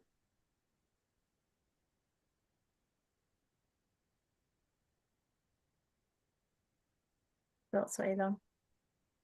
على نادو؟ زلعالة زي اللي أنا قحتي حرايشي حراي فيه حطنا thank you يوريكم كنت سامرايتي أو سايمون أوكي حراي سامري أوكي يا الموزي أنا سامرايتي مونشن كحتى كده اللي دلقوا حفتنا لابزي نفلتة حجي فليتة كومو عينت أقام كم زلوا ودا عسرت ورحي يقول علوا حجي بقى دامي تراخيبنا انتي يخونا له خلاتني بقى كمزي بقى نتقول عزوقنا أنا قرب بزح كم تدري أخوة أبز جزا جلس كم زبلعدو خم زبلعدو ما قبي بلعني طوبات راح يطب بس قال حجي سبعة زوقنا أجمرت له بلاس بزح ما قبي خاي بلعني حجي ترى أخوس كم زمش ودا عسرت ورحي زي مثل تقولها حدث ميزانه بزح كأي حمام كم درسني قال لك هاي جبرل نيسني يدخون قال ما ليلة بزح يبلكون شو بعد جن تحار انتي تبلني يجنقني مالتي جدا بتكرسان في اسم سكول عم ابي وعد بالنيره كنا من الزقون سب محواسات الدنيا بلاس كم زي سبسي نعيس ان زول يتمثل كله يلاتني انا ولا تعدوا قليلا ولا تعدوا يلاتني شو قل وين يا كم زحسب زلو يبل مش شو خا قوم الى ولا شو نشو ولا فهمتي كم زحسب على غيله تطوا بيلس ዘይቋርፆ ግን እቲ ነገር ኢላትኒ ሕጂ ከም ሞተልኳስ ሕጂ ዳኣ ገዛኹም መፂና በቃ ረሲዐዮ ምሳኹም ንዕልል ዘለና ኢላትኒ ሕጂ በቃ ሰብኣያ ሕጂ ኣብኡ ከሎ ብድብድቡ ተደዋወላ ባ ረኸብያ ባ ገለ ጥራሕ ብለን ከሎ ሕጂ ብዚ ገዛና ምስ መፁ ግን ሳክትዎ ክንገብር ኢልና ምስ ወፃና ትነግረኒ ማለት እዩ ተንቢደ ማለት ከምቢሳት ዝኾነ ነገር ብዝኾነ ስለ ዝሰምዕ ዝነበርኩ ግን እንታይ ዓቕልያ ፅባትለይ እቲ ከምኡ ምዃኑ እሞ ኸዳ ኢለ ሕጂ ኸኢላ ዋላ ሕጂ ወላ ሓንቲ ምሳኹም ስለ ዘለኹ ፀገም የለን ኣብ ዝኾነ ካልእ ኸኢለ ደቃ ደይተመሃርኩ ቋንቋ ኢለ ሕጂ ኣምፂዋ ሰብኣያ 3 ዓመት ገሊኣ ትገብር ሕጂ ቋንቋ ደይተመሃርኩ ፀገም የብሉን ዋላ 10 ዓመት ግበሪ 20 ዓመት ገይሮም ድማ ኣብዛ ዓዲ ደይዛረቡ እንታይ ደፀግም ኣሎ ዋላ ሰሪሕ ካዲ ሓገዝኮ ትብለኒ ሰብኣያ እሱ ኸ እንታይ ይብለኪ ሓገዝክን ንብለክ ድዩ ኣይብለኒ ንሱ ደኣ ኣነ ሰሪሕ ኣትለኹ ዶ ተመስገን ንበል ገለ ጥራሕ ይብለኒ ኢላኒ እሞ እሱ ኸኢለ ዋላ ሓንቲ እሱ ደኣ ኣይትጨነቂ ንምንታይ ከም ዝትኾኒ ገለ ኢሉስ ከምዚ ምሽ ዝኾነ ነገር እሱ ከምዚ ከይተረድኣ ምሻ ኣለዉ ሓደ ግዜስ ድህሉኻ ወይ ዝኾነ ምሻ ኣለዉ ከምኡ ከም ዘይኮነ ነቲ ሰብኣያ ነጊራትኒ ጀስት በቃ ባዕላ ተሓስቦ ዘላ ግን ቋንቋ ዘይተመሃርኩ ሰሪሐ ደይተበልኩ ሕጂ ዋላ ኣነ እሞ ቆማን ብዙሕ ኣይኮንኩን ትሕብለኒ ኖ እንግሊሽ ትኽእለ ክስቕ ትብለኒ ገለ እንድሕር ኣምፂአላ ኖ እስኹም ከምዚ ትገብሩ ኢኹም ነቲ ናታ ሕቶስኒ ምስ ናትካ ስኒ ብገለ ተደቃቕሶ ጥራሕ ኣብኣ ከም ዘሎ ጌራ ክትገልፅ ጥራሕ ትደሊ ሕጂ በቃ ሕቆይ ከምዚ ክስታይ ገለ ኢላትኒ ኣብዚ ኮላ ማሳጅ ትገብር እሽ ገለ ኣለዋ ምሰልኳ ሕጉስ ኢላ ሕጂ ከምኡ ውሰድን ኢላትኒ ኣቢልያ ግን እሱ በቃ ምሽቲ ሓደ ግዜስ መፍትሒ ይጠፍአካ ንዓኻ ዋላ እንዳተረድአካ ከሎቲ ነገር ብኸመይ ከም ተኣትዋ እንታይ ቴራፒ ልያ ከዓኒ ዋ የበለለይ ቴራፒ ገለ ዝብለኒ ፀገም የብሉን ቴራፒ ፅቡቅ እዩ ገለ ኢላ ኣይደልኒ ኢላትኒ ምናልባት ከዓ ሕጂ ነቲ ቋንቋ ወይ ትሰብ ገለ ከዓ ከምኡ ትብል ትኾን ግን ተደንግፀኒ ዝኾነ ነገር ቅረብያ ኣይትፈለያ ሕጂ ምሳኸሲ ኦልሬዲ ስለ ዝኾንኪ ሓገዝ ኢኺ ጥራሕ ሕተት እያ እንታይ ክገብረል ክደሊ ብኸመይ እንተሓገዝኩኹሞ ገለ በልያ ቀሲ ኢላ ድሓን ድሕር እቲ ነገር ግን ቁርብትለይ ድኸደ መስል ምክንያቱ እዚ ናብ ናይ ፓራኖያ ነገር በፂሕሎ ምክንያቱስ ሰብ ሪአኒ ኣሎ ሰብ ከምዚ ከምታት እንድሕር ከይዳ ቁርብትለይ ከይተብል እንድሕር ፈቃደኛ ኮይና ምረኸብኳ ነይረ ግን ኣይደኖ ክሳዕ ክንደይ ፈቃደኛ ናይ ፀገም የብሉን ኣልሙዘይ ንስኺ ንዓኸ ከማን ናኪ ቢዚ ምዃንኪ ገለ ስታይ ጌርና ሕጂ ተሓጊዝካ ፀቢቑ ናብ ካልእ መልክዕ ከይቀይሮ ከሎ ክረኽባ ኣለና ምክንያቱ እንድሕር ወል ዳያግኖስ እውን ክኸውን ይኽእል እዩ ገለ ሰብ ከዓ እንታይ ድዩ ሂስቶሪካሊ ገለ ናይ ፋሚሊ ነገር እውን ክፀንሕ ክእል ናይ እምሮ ጥዕና ደይምህላው ሽዑ ትሕርሲ ከም ገለ ከምዚ ሕጂ ወይ ኣብ ሓድሽ ዓዲ ክትመፅእ ከለኻ ወይ ኣብ ካልእ ዓዲ ክትቅይር ወይ በይንኻ ዘለኻዮ ሓገዝ ዘይብሉ ዓይነት ክኸውን ከሎ ትሪገር ክገብር ክመፅእ ክእል እዩ ወይ ናይቲ ሰብ ዝነበረ ሕጂ ናይዚኣ ሞር ናብቲ ፓራኖያ ነገር ከይድሎ ስለዚ ከምኡ ኾኑ እዮም እቶም ቆልዑት ሕጂ ከምቲ ድግባእ ኣይዓብዩን እዮም ብኩሉ ምክንያቱ ሳተን ከምኡ ክገብራ ስለ ዘይክእላ ካልእ ካልቲ ቆልዓ ሓቂፈ የድውዕል በቃ እኮ ተበኺስ እዚአን ጎረቤት ከይሰምዓኒ ከይሕስዋለይ ትብለኒ ንመንግስቲ ዋዋ እታ ገለ እንታይ ምልከተን ሰን ንዓኸ ከማን በኺደ ጨንቃክ ዘሎ እንድሕር ደይ ከፊኡ ዶ እንታይ ምልከተን ኣብ ገዛ ክደላክ ገለ ኢልያ እዋ በጃኺለኪ እዚ ዓዲ ገለ ዓይነት እዩ ገለ ትብለኒ ሓድሽ ኣሎ ዳሃን ቅረብያ እንድሕር ፈቃደኛ ኮይና እውን ከዛርባ ክእል እየ ዳንከ ኣልሙዘይ ቴንክ ዩ የቐኒልናኻ ሰላም ኩላትኩኝ ናባኺ ህየዊ ሰለሞን ናባኺ ሓፍተይ ቴንክ ዩ ሰላም እኔ ኣልሙዛ ያኔልና ኣልሙዛ ሓፍተይ ከምትልግዘ ብጣዕሚ ፅቡቅ ኣርእስቲ ነይሩ ማሲ ዋላ ከምዚ ኣብ ትሕርስን ጥንስን ሓሊኻ ጥራሕ ዘይኮነስ ዋላ ከየለኻ እውን ከምዚ ከመይ ጌርካ ነቲ ከባቢኻ ትሕግዝ ወይ ንዓኻ ንፋሚሊ ኣለካ ገለ ብጣዕሚ ደስ ዘብል ትምህርቲ ኣነስ እንታይ የጋጥመና ኣልሙዘይ ኣብቲ መጀመርያ ከምቲ ዝበልክዮሲ ናይ ባዕልካ ፍርሒ ኣለካ መጀመርያ ጥንሲ ብጣዕሚ ፍርሒ ኮለካ ሰባት ከዓ መሊሶም ምሽ ከምዚ እዩ ብለካ ከሎ ብፍላይ ኣብ ስደት ምስ መፅኻ ምስቲ መጀመርያኻ መሊሱ ፀቕጥለካ ተወሳኺ ማለት እዩ ሕጂ እንታይ ትቐርብ እንታይ ዓይነት ሰብ ትቐርብሲ ክትተብል ኣለካ ክትፈሊ ኣለካ ሕጂ ኣነ ካብቲ ነፍሰይ ተረዲአ መጀመርያ ከምዚ ጥንስተ ኢለናኒ በታ ዓቕመይ በታ ንዓይ ትርዳእኒ ክሕግዝ ይፍትን ምሻሎ ኖርማሊ እኮ ኣጆኽ ከምዚ ክብል ይፍትን ሰብ ግንሲ ከምዚ ንዓይ ኣብቲ መጀመርያ ዝነበርኩ ብጣዕሚ ፀቕጢ ገይሩለይ فلك أنا صار فرنسا زنبركو مجمرة شو هيك يعني قان تعدي فلتني بوتا فلتني حكمنا فلتني إن شاء الله ولا حكمنا ولا خمسة كل كجلي عندنا جراحي بقى فرح لكي فرحس بقى بطعم نيرني انت اللي انا تاقولها انت مسايت تحرس تون انت قال يحلوا لي لك قلنا خيت ولدسنا تاقول حلوا لي لان نفسي دي بس تذكرتني ما راه لك انا حجي كنزي كري اخلق سابتا بخر قال نفتن كارت زولوسي انت تقطس بطعمي مشالو نعاس كنت تنكيف اخوني لي اذا حاسب قال انت انت تولات نسيت المزحفتي دار سعق متي انس ነገራት ብጣዕሚ ክርስዕ ጀሚረ እንጂ ይፅሕፎ ከምቲ ኣብ መጀመር ክፅሕፎ ወላ ሕጂ ንክፅሕፎ ወላ ኮ ዝርስዕ ኮይኑ እንታይ ክፅሕፎ ሓሲበ ነይረ ኢለስ ይርስዖ ሕጂስ ከምዚ ምርሳዕ ምስኮም ምስቲ ሕርስን ጥንስን ምትሓዝ ኣለዎ ድዩ ሕጂ ኦረዲ ዳርጋ ከም ትፈልጥን ሰለስተ ቆልዑ በፂሐ ዘለኹ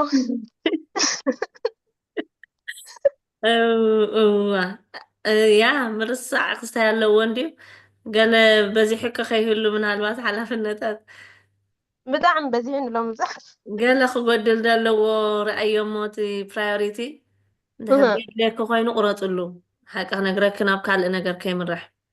ምርሳዕ ሓደ ካብቲ ምልክት ናይ ኣእምሮ ጥዕና ናብ ገለ ከይድ ኣሎ ማለት እዩ هو بقى يفرح وانت ኣጉድልሉ ንሓንሳብ ብዙሕ እንዲና ክንገብር እንደሊ ዓይነትን ተንቀንዲ ደልያ ክብታ ናብራኺ ሕጂ ምክንያቱ ጥዕና ክበልፅ ካብ ኩሉ ነገር ኩሉ ፖዝ ግበር እዩ ድሕር ፖዝ ክኸውን ኣለዎ ጠጠው ኣብል እዮ ኣይትምለስዮን ማለት ኣይኮነን ተመለስዮ ግን ሕጂ ግን ይነግረክሎ ቦዲኺ ኣእምሮና ነግረና እዩ እቲ ቦዲና ክንሰምዖ ኣለና ይነግረና እዩ ዋላ ጥዕናና እኮ ነግረና እኮ እዩ ገና ከይኮነ ከለዎ ነገራት እነግረክሎ ሕጂ እቲ ክስታይ ገይርዎ ኣሎ ክወስዶ ይክእልን ይደሎ اوكي نقدر كونت هو ቆራርፅሉ ድቁረፅ ቁረፅ እዮ ተንደድልያ ጥራሕ ክትቆርፅ እየ እንዘይ ትኽእል ነገር ጥራሕ ሒዝኪ ንነብስኺ ክስታይ ግበሪ ኩሉ ከዓ እዚ ናይ ምሻሎ ሰልፍ ኬር ሓንሳብ ደቂ ኣንስትዮ ሱ ይደለና ፀገም ንኩሉ ንህብ ንዓና ግን ነታ ነብስና ግን ክስታይ ንገብራ من عايزة ፀገማላት ንልሙዚየ ወላ እንደቂ ኮ ሰለስተ ይራዋል ንብሙል እንጨጉረን ሓፂበ መሽቆና ነፍሰክ ይገበርኩ ይድ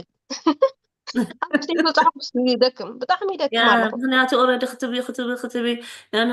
ንነብስኺ ግዜ ክትቢ ኣለኪ ምክንያቱ ንዓኽ እንተደይኮንኩ እኮ እዞም ቆልዑ ክትዕብየና ይትኽእልና ፅባሕ ንጎ ወልዚኣ ጥፊኣት ንላ ኣይ ቲንክ ናብኣ ክንምለስ ኣለና ንኩላና ናብኣ ክንምለስ ግድነት እዩ ግድነት እዩ ምክንያቱ ነብስኻ መጀመርያ ደይተፍቅር ተኾንካ ንካልእ ክተፍቅር ኣይትኽእልን ኢኻ ብጣዕሚ ከም ነብስኺ ጌርኪ ከተፍቅር እየ እንደለኪ ሰንሲ ፅባሕ ንጎ እውን ንዓኣተን እውን እኮ ስኽጠጠው እንተይልኪ ክትብል እየን ታይም ግበሪ ናትኪ ሚ ታይም እንሻሎ ስሳዕ ኣይኮነን ወይ ከዓ ነብሲ ፍትወት ማለት ኣይኮነን ናይ ፊዮሪ ጥራሕ ታይም በቃ ዋላቶም ቆልዑት ክድፈልጥኣ ግበሪ ኦኬ እንታይ እስከ ምሻሎ ከምዚ በቃ ታዘላትን ግዜ ሲ ሰናብ ትምህርቲ ከለዋ ኣና ክመሃር ኣለኒ ሰንክ መፃ ከሎ ንዓ እንዲ ክሕግዘን እንታ ናይ ገዛ ዲያ ክገብር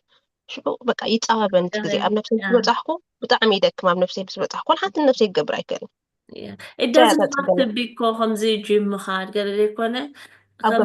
ሰልፍ ኬር እኮ ሕጂ እንድሕር ኮፊ ካፈ ትኸድ እንድሕር ነርካ ኮንክ ትፈትው እንተ ነርኪ እንዳ ሻሂ ምኻድ ኣብ ገዛ ኮፍኪ ምስ ነብስኺ ኮፍ ኢልኪ ግዜ ታሃልቕ ከምዛ በላ 10 ደቂቃ ክነዊሕ ክኸውን የብሉን እንዳሰተኺ ግን ብዛዕባ ፊዮሪ ክትሓስብ ደለኪ ሽዑ ግደፍዮ ናይ ቆልዑት ናይ ገለ በቃ ብዛዕባ ፊዮሪ ጥዕናኣ ገለመለ እናታ ጥራሕ በቃ ምስ ፊዮሪ ዕልሊ ዳሴት ምስ ፊዮሪ ክትክእል ኣለኪ ثانك يو انا بحكي انا المزحفتي ثانك يو بطعمي لمسكنك no problem thank you داني حاونا نابها ሰላም ከመይ የምሲኹም ወይ ከመይ ውዕልኩም ናይ መጀመርያ እያ ኣቴን ዝገብር ዘለኹ thank you almaz to be honest it was like eye opening I have no idea what was happening with the ሕርሲ ገለገለ እንዳሃራስ ከማን ኣይከይድን እንዳሃር ኣቅሪበዮም ደዊለ ኮንግራጁሌሽን ጥራሕ ዝብሎሞ like it was eye opening ሕጂ ፌቨር የደለ ዘለኹ ነበር ኣብያ ትነብር ኣብ ካልጋሪ ዝቅመጥ ኣብ ካናዳ ኣባና ብዙሓት ሓደሽቲ ኣዴታት ኣለዋ ንኣሽቱ ኣብ ሓደ ቸርች ትከዲ ወይ 8 ኣዋልድ ይጥመቃ ብሓንሳብ ወይ 5 ላይክ እዚ ክስታይ ኮይኑ ኣሎ ኒኖር ኮይኑ ስለ ዘሎ ሲ እዚ ዘምሃርክዮ ነገር ንህዝብና ክጠቅም ስለ ዝኾነ ሲ ከመይ ጌርኖም ናትኪ ትምህርቲ ክረኽቡ ይክእሉ that's what I want to ask. Thank you so much. You're welcome, Danny Howard. ኣብ ለንደን ገዝኦመጥ ግን ኦንላይን ኣለና ትምህርቲ ከም ናይ ወለዲ ማለት እዩ ሶኒን ሶሉስን ሶኒ ናይ ትሕቲ 12 ዘለዉ ቆልዑት ዘለዎም ሶሉስ ከዓ ናይ ልዕሊኡ ናይቶም ቲኔጀርስ ዘለዎም ሕጂ ፎርሙን ኣሎ ሓድሽ ያለኖ ሰላም ኢና ምሰደድኩልኪ ኣብኡ እንድሕር ትገብሪ ኢኹምኪ Okay. ናይ ዝድመፅ ሰፕተምበር ሕጂ እዚኦም ውድእ ኣለዉ እንዲኦም እንድሕር ከምዚ እክብ ኢለን እሞ ከምዚ ዓይነት ፍልይ ዝበለ ናይ ክስታይ እንተደልየን ከዓ I'm happy ካፍለን በይነን ዋላ እክብ ኢለን ንሳተንተን ናይ ቤተክርስትያን ተኣኪበንሲ ብከምዚ ዓይነት ኣፍልጦ እንድሕር ከብላ ደልየን እውን Okay. ኣይ ብጣዕሚ ፅቡቅ ሕጂ ማርች 29 ናይ ወመንስ ኢምፓወርመንት ክስታይ ኣዳልየ ኣለኹ maybe if there's like a recorded video እንድሕር ኣሎ ከማንሲ ቁሩብ ናይ 5-10 minutes ከማንሲ ሼር ክንገብር እንድሕር ክናቦ that would be great ብጣዕሚ ተሸጊርና ዘለና it's like parenting big issue ብጣዕሚ ከቢድ እዩ ሕጂ ከዓ I think ብዙሕ ስፔሻል ኒድስ እውን በዝሕለው ADHD autism እዚታት ኩሉ ከዓ እንዳበዝሐ ከይድ ኣሎ ምስቲ ናይ ደ ከምዚ ዝሰማዕናዮ ናይ ደ ኩነታት መሊሱ ADHD ዘለዎ ኦቲዝም ዝኾነ ቆልዓ መፅእ ብጣዕሚ ከቢድ ኣሎ ብጣዕሚ ኣብ ናህና ህዝቢ ከዓ እንዳበዝሐ ድኸይድ ኣሎ thank you ሃራይ በቃ ክስታይ ገበረ I'll reach out and then ቴሌፎን ኣብ ዝገብራ ክእለ ቴሌፎን ድሕር ሃራይ thank you so much ወይ ሰላም እንድሕር Thank you. It's a Google form of the share تقدر كده حني تدلكي okay سلا نبر تسجل كلك I can share it بواتساب yeah حاضر thank you داني حاونا روزينا hello hi روزينا هلا المزاكمة hello عندهم دحن እግዚአብሔር ይመስገን الحمد لله እግዚአብሔር ይመስገን ጽቡቅ እግዚአብሔር ይመስገን ለማዓልቲ ኣነ እኳ እቲ ትምህርቲ ስለ ዘለኒ ግን ደው ማዓልቲ ኣብዚ ምሃርክያሲ ኣብዚ ወሊድካ ምስ ወዳእኻስ እቲ ናይ ነፍሲ ኣካላትካ ቅርፂ ኣብዚ ቅየር ኣተኲረ ክዛረብ እሞ ንስኽ ድማ ኣብዚ ኣተኲርኪ ክትነግርዮም ነቶም ከምዚ ከማና ንዝወለዱ ኣነ ክልተ ቆልዑት ወሊደ ትፈልጢ ክልተ ቆልዑት ኣለኒ የዕሊና ነርና ምስቲ ክወልድ ከለኹ ድማ ብሲ ሴክሽን ክልቲኦም ወሊደዮም ሕጂ እቲ ነብሰይሲ ናብ ቦትኡ ቀልጢፋ ይምለስን እዩ ይገጅፍ ሕጂ ነቲ ናይ ኣካላተይ ምግጃፍ ግን እቲ ብደገ ዝርኤካ ሰብ እቲ ናትካ ዘለካ ሲቹዌሽን ከምቲ ድርህርሲ ዝመፅእ ነገር እንታይ ኣሎ ስትረስ ኣሎ ፀቅጣት ኣሎ ምስቲ ናይ ሓድሽ ቆልዓ ኩሉ ስለ ዘይፈልጥዎ ጥራይ ብደጋዊ ኣካላትካ ሪኦም ንኣካ ጃጅ ይገብሩካዮም ሕጂ ኣነ ዛጋጠመትኒ ኣነ ሕጂ ነቲ ሰብ ድማ ብዝበለፀ መምሃሪ ተኮነቶ ኢለ ካካፍለክን ኣንቲ ሃብትናያ ማሕዛያ ኩልሽ ኣገጂፍ ክትብለኒ እወ ሓቅኺ ቁሩብ እዚ ሲ ሴክሽን ስለ ዘለኒ ሕጂ ድማ ካልኣይ ስለ ዝኮነ ቁሩብ ክስታይ ከገግም እሞ ጂም ክከይደ ወይ ድማ ብገዛ ንእሽተይ ስፖርት ይገብር ምዕራፍ ድማ ዓረፍኩን ቁሩብ ንእሽተይ ስትረስ ነይሩኒ ትፈልጥዮ እንድኺ እቲ ናተይ ላይፍ ሕጂ ሴት ላይ ኮንኩን ምስ ከምኡ ድማስ እቲ ናተይ ህርሞን ቀልጢፉ ባላንስ ኣይኮነን ገለ እንዳበልኩ ወላ እቲ ፔሪድም ቀልጢፉ ስለዘይ ናብ ቦትኡ ስለዘይ መፅእ ናተይ ፀገም ኣለኒ ገለ ይብላ እየ ግን ተደጋጋሚ ናተይ ግጅፊ ንዓኣ ኣቕላ የፅበላ እዩ ድሕሪ ሓደ መዓልቲ እንታይላትኒ ቢኦነስት ክነግረኪ ኢላትኒ ይብላ ኣለሆስ ምሳኺ ከይድ እኮ ኣነ ይሓፍረ ኢላትኒ I'm shock. ብጣዕሚ ተሰንቢደ ብናተይ ቅርፂ ኣካላት ንኣክየ ሰንብደኪ ኢለየ ያ ሕፍረኪ ኢለያ ያ ስፔሻሊ ከምዚኣ ክዳን ትክደን እዩ ኢላ ረቑሓትለይ ሕጂ ኣነ ግን እግዚኣብሔር ይመስገን ኩልሻ ኣፕሪሼት ዝገብረኪ ኣልማዝ ብጣዕሚ እየ ዝፈትወኪ እቲ ካባኪ ትምህርቲ ወሲደዮ ስለ ዝነበርኩ ክስታይ ኣይኮንኩን ኣይደንፅወንን ሰባት እንታይ ዓይነት ሰባት እዮም ከምኡ ዓይነት ዝዛረቡ እንታይ እዮም ኣለልየ እያ ፀኒሐ ንፈት ኣብኣ ከለኹ ኣለልየ እያ ፀኒሐ መፅአ ግን እስቲል ክስታይ ኮይነ እንዴ ንሰብኣየ ኣነ የክፍእ ደ ምስ ሰብ ክከይድ ከለኹ የሕፍር ደ ኢለዮም ኣነ እንታይ ኮንኪ ገለ ኢሉኒስ ከምዚኣ ኮክስቶ ኢላትኒ ኢሉኒ ግን ንሳስ ከምዚኣ ምዚኣ ዓይነት ባህር ኣለዋ ከምዚ ብዙሕ ግዜ ኣልማዝ ክትምህርሲ ናይቲ ትምህርትስ ኣብታ ጓል የንፀባርቆ እየ ይርዮ እየ ግን ክሕግዛ እንዴ ማራ ዝቀርባ ግን ንኣውን ቀድሚ ዝሃገረ ክህግዝ ክብል ናተይ ሃርቲ ጌራትኒ ግን ኣይክሕዘላኒ ሰዓን ፍልጠታ ይብለካ ብላ ኢለስ ንኮኪ መሓዘይ ምስ ነገር ክዋስ ስሒቃትንሲ ካብኣ ድኣ እዚ ኣይኮነን ካለ ክትፅበ ኢኺ ኢትስ ኦኬ ገለ ኢላሲ ሸለል ኣቢላትኒ ማለት እዩ ሕጂ ማዕረ ከምዚ ፋርካ ኣትዮም እቶም ዝዛረቡካ ሰባትስ ኣለው ኣነ ተሰኪመዮ ዘለኩ ነቲ ናተይ ቅርፂ ነብሰይ ንሲ ንሳ ኣብ ከክንደይ ኮይና ዝሃፈረትሉስ መጀመርታ ሾክ ኮይነ ምክንያቱስ ቀዳማይ ነገር ከምዚ ዓይነት ዘረባ ክትዛረቡ ንሓደ ወዲ ሰብ ብጣዕሚ ከቢድ እዩ ግን ድማ ኣብቲ ናተይ ሲቹዌሽን ኢንዲቴልስ ትፈልጥ እያ እንታይ ዓይነት ሲቹዌሽን ነይሩኒ ናተይ ናይ ሂወተይ ማለት እዩ ንሱ ጥራይ ዘይኮነ ድማ 2000 ሲሴክሽን ሃሪሰ በቅድሚ ሕጂሲ ተፈልጦ ነይራ ድሕር እዩ ድሕር ቁሩብ ነብሰይ ኣቢሉ ገለ ምስ ረኣይትኒስ ዋው ዓቢርኪ ናብ ነበርክዮ ክትምለሲ ጀሚርኪ ቅርፅኩ እኮ ፅቡቅ እዩ ነይሩ ኣለክምሽ ግን ስዲ ሰዲድክዮሲ ዋ ሳምታይምስ እኳ ንምሳኺ ከይድ ይሓፍር ነይረ ክረኽበካ ይደሊን ገለ ኢላትኒ ድሓራይ ኦኬ ገለ ኢለያ ህጃብ ስራሕ ብሓንሳብ ንሰርሕ ኢና ሓደ ግዜ እኮ ከምዚ ዝበልኩ እኮ ኣቅሪበ ገለ ድማ ትብለኒ ግን ኣነ ኦልሬዲ ከምዚ ዝበልኩ ከም ዓይነት ሰብያ ኣለለያ ስለፀናኩ እንታይ ኣይኮነን ሕጂ እዚ ትምህርቲ ክሲ ናተይ ሕጂ ኤክስፔሪንስ ዝገፀመኒ ዝነግረኩም ካልኦት ኣዴታት ኣብዚ 80 ገለን ሰባት ኣለው ወሊዶም ከምዚ ካጋጥሞም ይክእል እዩ ወዲ ሰብ ኣብ ሂወት ብዙሕ ነገር እዩ ዝሕልፍ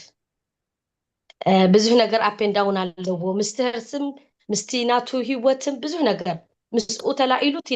ነብስካ ኣካላትካ ብዙሕ ምቅያር ኣለው ግን እዚ ንግዝያዊ እዩ ናይ ዘላለም ቅርፅና ኣይኮነን ናይ ብሓቂ ናብ ቦታናሲ ንምለስ ኢና ወላ ሽኡሲ ገና ወደይ ዓመት ከማን ኣይገበረን እናስ እንታይ ክብለኪ ኢለ ብዛዕባ ኣካላትና ድህር ህርስሲ እቲ ህማምን ገለመለን ኩሉ ካሎስ እቲ ነብሲ ድማ ብምግጃፉ ሰብጃጅ ይገብረካ እዩ ናይ ብሓቂ እያ ነዚ ህጅሲ ቁርብ ሰቀጥ ኣቢልኪ ነብሲ ኣካላት ኣብ ህርስስ ወልሓንቲ ማለት ኣይኮነን ናይ ብሓቂ እቲ ነብሲሲ መፃኣይ ካያዳ እዩ ካልኣይ ነገር ድማ እቲ ጥዑይ ኣእምሮ ክህልወና ክክእል ኣለዎ እምበር ንነብስካስ ጅም ኣነ ከይከድኩ ኣብ ገዛይ ብድሕርያ የብል ምስ ቆልዑተይ ድማ ሃለ ክብል ናብታ ዝነበርክዋ ተመሊሰ ባዕሉት ምስ ቆልዑ ምግቢ ኣይኮ ክስታይ ገብረኒ ኤክሰርሳይዝ ገለ ሰብ ኣሎ ከዓ እቲ ነብሱ ደይምለስ ክስታይ ኣሎ ናይቲ ሆርሞን ለውጢ ክስታይ ምስ ኮነ ገለገሊአን እቲ ዝጥቀማሉ እንታይ ዝበሃል እውን ኣይመልሰንን ሕጅስ ናይ ቦዲ ነገርሲ ብዘይገድስ ግን እንታይ ድዩ እሱ እንድዩ ሕጂ ኣዌርነስ ነምፅእ ኣለና እቲ ኩላህናስ ኣፍልጦ እንድሕር ኣለና ኣብኡታት ነድህብን ኢና ትዘረባና ንጥጋእ ንዓና ጥራሕ ዝኾነ ንዓበይቲ ንሕናስ እኳ ንመንእሰያት ከማን ንዛረቦ ክንደይ ዘረባታት ኣሎ ብዛዕባ ቦዲ ሓንደ ፊልካ ንወዲ ሰብ እሲ ኣብ ሂወቱ እንታይ ይህልፍ ማንም ሰብ ዝፈልጦ ነገር የለን እቲ ብምስ ሰብ ክትራኸብ ከለካ ሕጉስ ጅንዓይነ ሮዚና ክፈልጣኒ ማንም ሰብ ሰሓቅ ካብ ገፀይ ዘያቋርፅ እዩ ኮነ ከዶ ትፈልጥ ይብሉኒ ግን ኣሓፈለጦ ፍስትረስ ኣብ ሂወተይ ኣነ ዘፈልጦ ሓደ ግዜ ምሳኪ ይዕሊልና ኢና ኢን ፕራይቬት ማለት እዩ ግን እቲ ሰብ ግን ናይ ውሽጡ ባዕሉ እዩ ዝፈልጦ ሰብ ኣይፈልጦን እዩ ቃልጢፍና ጃክ ዘይኮነ ክንገብሮ ንእሽተይ ትምህርቲ ተልዩና ክናካፍሎም ተዘይኮነ ግን እቲ ንኡ ረጉድካ ቀጢንካ ከም ባህሊ ንሕና ኤርትራውያን ከም ባህሊ ሂዝናዮ ኣለና ግን ድማ ብኣምሆይ ትምህርቲ ከተምህርና ከለኽሲ ብፍላይ ነዞም ቲኔጀር ምእንታይ ክዝሓክል ከም ዝሓስዮም እሲ ኣይፈልጥን ነይረ ሕጂ ግን ኣፍልጦ ገይረ እዚኣ ንዓይ ብኣከይ ስለ ዝተምሃርኩ ቁሩብ ኣፍልጦ ስለ ዝፀንሐኒ እምበር ምስ ተተንከፍኩ ነይረ ካልኦት ሰባት ተዝኮኑ ድማ ክንደይ ይስማዓካ ማዕረ ሰብ እሲኣሲ ኣብ ናትካ ነብሲ ቅርፅካስ ከክንዳኻ ንሳ ክትሓፍር ክትብለካ ከላስ ኣነስ እንታይ ዓይነት ኢልካ ናይ ብሓቂ ወግን ኣነ ኣፍልጦ ፀኒሁኒ ተላሰባላሉ ፀኒሄ እግዚአብሔር ይመስገን ካባኸ ብዙሄ ኣነ ቆልዑተይ ኣንደር 3 እዮም ከማን 3 እዮም ዝዓበየ ናይ ቆልዑት ዘይኮነቲ ናይ ቆልዑት ዝምሃሮ ዳሓራይ ምስ ዓበዩ ተማሂረ ክፀንሄ ንነብሰይ ግን ኣነ ንነብሰይ በቃ ንነብሰይ ሲ ብጣዕሚ ተማሂረ ናይ ብሓቂ ናይ ብሓቂ ቴንኪዩ ኣልማዝ ብጣዕሚ የቀኒለይ ኣብ ግብሪ ስለ ተውዕል እምበር ያ ንፈእቲ ወልዳን ቴንኪዩ ኣብኣ ከለክ ድሞስ ሓደ ሰባት ብጣዕሚ ኣብዚ ሰባት ኣለኹሞ ዘበላ ሓገዝ ዘድልየን ከመይ ኢኺ ክትረክብየን ትክእሊ ወላ ብከመይ ኢኺ ምስአን ክትራኸቢ ትክእሊ ወይ እንዲቴልስ ካዛረበክ ደልየ ነይረ ሞ ብከመይ ዓይነት ንሓገዝ ይረክባ ወይ ድማ በከመይ ዓይነት ድምፅኮነይ ሞት ብየን ሮዜ እወ ሽዑ ቮይስ ግደፋለይ ምናልባት ክልዕሎ ስለደይክእል ኩሉ ሻዕ ቮይስ ይፈናለይ ተመሊሰ ክረክበኒ በቃ ሓረ ኣብዚኣ ባና ከባቢየን ኣብዚ ክገድፈሎም ክእል እየ እንድሕር ኣድላይ ኮይኑ ቴሌፎን ክህበኒ በቃ ክህበኒ እሞ ኣብቲ መልእክቲ ክትገድፍዎሎም ከለኹም ሮዚና ሂባትኒ ይበልዋ ከብሎ ኦኬ ሓራይ እሽካልማዘ ቴንኪዩ ብጣዕሚ የቀኒለይ ሓራይ ኣሜን ብልክ ብሸት ዜናሓትና ክልተ ሕቶት ጥራይና ክንወስድ ሕፅር ኣቢልኩም ካብ ሰዓትና ዳርጋ ሓሊፍና ኢና ዘለና ናብ ኣይፎን ሽም ስለ ዘይብሉ ብድሕሪኡ ኣዜብ ሓፍትና ሽዑ መደብና ክንዓፂና ያኔለይ ኣይፎን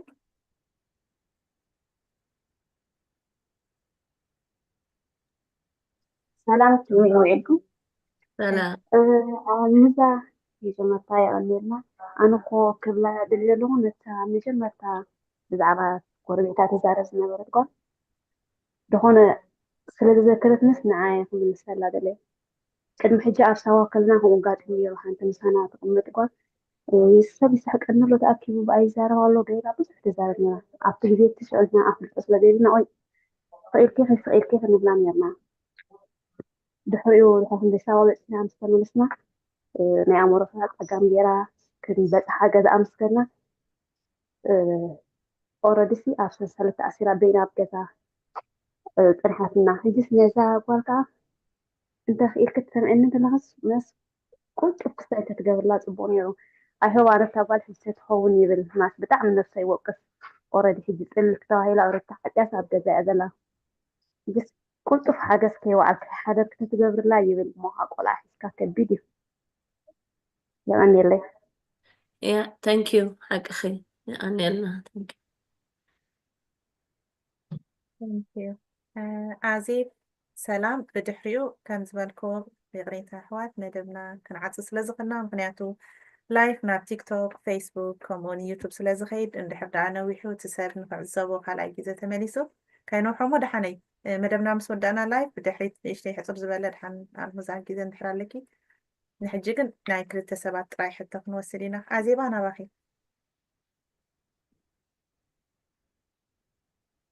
ሰላም ኣልሙዛ ከመይ ኣምሲኹም ሰላም ኣዜባ ከመይ ኣምሲኺ እግዚአብሔር ይመስገን ክልተ ሕቶ ሓትት እዚ ዝበልክዮ ድሕሪ ሕርስስ ዳርጋ ትምህርቲ ምሳኽ ንጀመርክን ፈሊጠዮ ማለት እዩ ብጣዕሚ ንቕሓት ረሂበ ማለት እዩ ግን ኣይርዳእነን ነይሩ ግን ብጣዕሚ እዩ ደሳቅየን ነይሩ ኣብ ግዜኡ ማለት እዩ ኣብ በክሪ ውላደይ ካብ ሕርሲ ጀሚሩ ደም ምፍሳስ ነዊሕ ፃዕሪ ካብኡ ድጀመረ ክሳደይ እውን ደይንቀሳቀስ ነይሩ ማለት እዩ ድሕሪኡ ግን ፀኒሑ ከምዚ ናብ ፓኒክ ዓይነት ከይዱ ፍርሒ ነይሩኒ ሂሳይ ድይብ ጨና ካበይ ድመፀኒ ገዛ ዋላ መፅኦም መርሚሮሞ በቃ ጨና ጥራሕ ገለ ጨኑ እውን ኣለ የድብሎ ደገ ውፅኢ ዝመፀ ንብረት ኩሉ በቃ ዓቕለይ ፋስን ውሽጠይ ደ ኣቱ ከምኡ ኮይኑ ስምዓኒ ሕክምና ከይደኮ 100% ፅቡቅ ኣሎ እየ ድበሃል ካብ ድቃሴ ሓኒቆ እየ ተስኣኒ ርግታ ኣብዚ ኣፍ ልበይ ብዙሕ ነገር ነይሩ ግን ኣይርዳእንን ነይሩ ብትሽዑ ግዜ ወደይ ክወስድለይ ይብልካ መሊሳኻ በቃ ሒዘ ከይደ ኤርትራ ሒዘ ከይደ ወደይ ገለ ከዓ ይብል ካብዚ ዓይነት ብዙሕ ነገር ነይሩ ድሓር እስኺ ትምህርቲ ክትምናገለ ምስ ጀመርክ ግን ማራ ንቕሓት ረኺበሉ ማለት እዩ ከምዚ እዩ ነይሩ ዋላ ሽዑ ቴራፒ ገለ ብሕክምና ክትውዕ ንከለውስ ናይቲ ቴራፒ ፍልጠት እውን ኣይነበረንን ዋላ እውን ቁኑዕ ስለ ዘይትዛረብ ከዓ ፈውሲ ትረክበሉን ኢኻ ኩሉ ነገር ምስ ጉዳይ ከጥራሕ ስለተተኣሳስሮ ሕጂ ምስ ግዜ ድሓን እንዳኾንኩ ዋላ ትኸኒና ገለ ከማን ሂቦምን ነይሮም ናይ ፓኒክ ግን ኣይወሰነ ነይረ ዝበዝሕ ግዜ እንጂ ድሓር ከምኡ ኢሉ ከሎ ማታሓን ኮይነ ቁርብ ከምዚ እንዳሃደኣኹ ገለ ሓፍተይ መፅያትኒ ማለት ነይሩ ድሓን እንዳኾንኩ ከይደ ግን እዚ ክብለኪ ሰብኣይ ካብዚኣ ጥቃይ ከማን እንድሕር ንክሽነ ማይ ከምፀለይ ከይዱ ድመውት ጥራሕ እዩ ድመስለኒ ድመውት ዘለኹ ጥራሕ እዩ ድመስለኒ ኣይፍለጥን ነይረ ካብ ጥቃይ ክትስእ ሕጂ ድሓን እንዳኾንኩ ኮይነ መቸም ሾ ካልኣይ ቆልዓ ጠኒሰ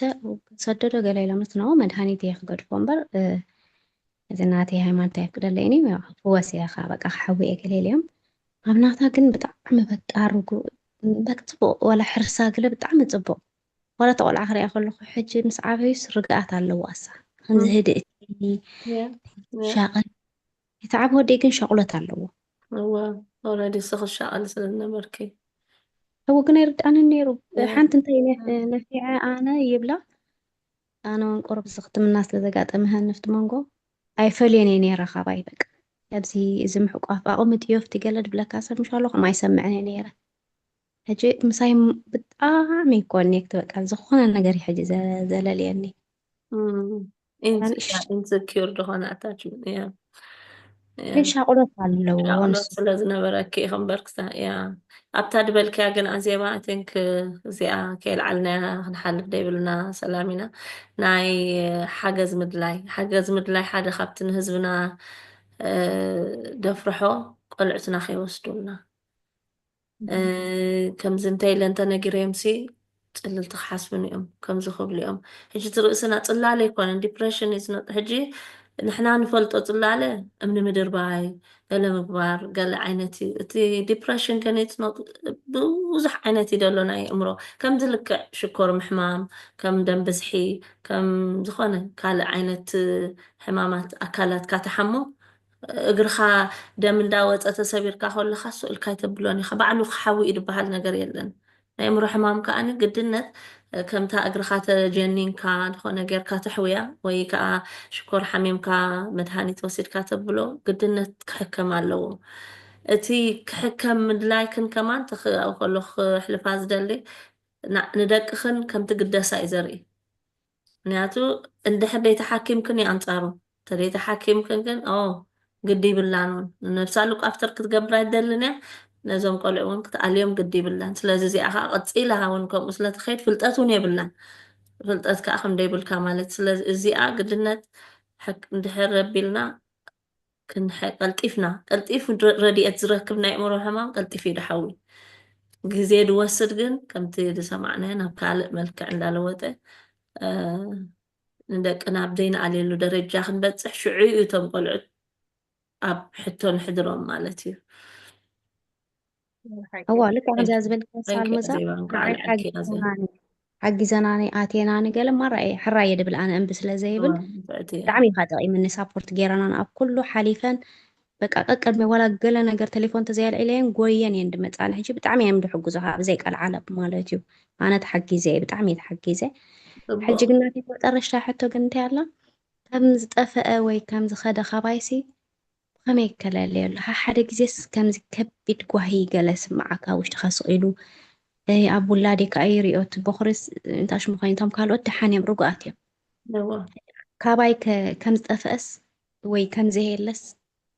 ከመይ ገይረ የረጋግፆ እቲ ካልኣይቲ ኮልክያ የለን ማለት እዩ እምበር እታ ካልኣይትስ ረጊኣ ምሽ እሳ ርግእት ብጣዕሚ ስለዚ ሜይቢ እንታይ تذكرك دلو حجي تقول عخ ذكرك كل شيء أبتقول عدلو دي معرف قدنا نابتي نجر كوستكي مبر السخف تفويس كأخي تي كناتات جن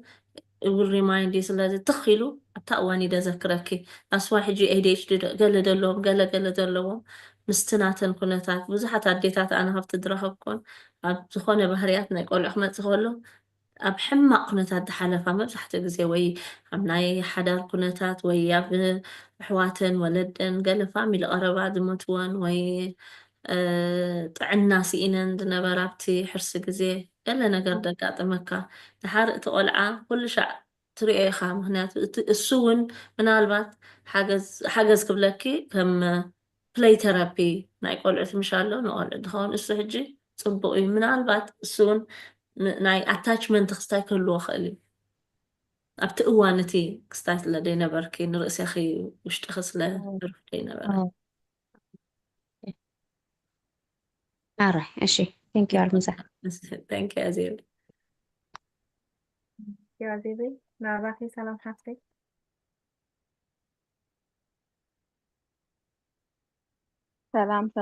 سلامات حفتي هاي سلام كم أخلنا على مزاي مهرنا بتعمي لما سكون كي سلامات حفتي إن الماز ممساخي قبل سلزلو معات سورة تسبنا يخلو وتقبع عبد وانزم آتي معات قول أتالو نريهم عبد لنا بإسرائيل بزحت الرئي بزح عدتات جبدوا وقت خلاي ساتو خلاي بتعمي دستبلي نيل المزا خلاي ولا بنات زي أبك حبابركا ماسي جنزة بايكون إتي ناتي جزاسي نشتغل معه كم دانيال حونات برو أبخال جاري شديش تحواتو أو ناي حواتو جاني أوخ بزيك مع بلاد اليو بدي أبيرك زبالة كم قال أنا أنتي لو يهباب زمالتي بحنتي كاي تتقع أنا خاص سبيت تراي تماهرس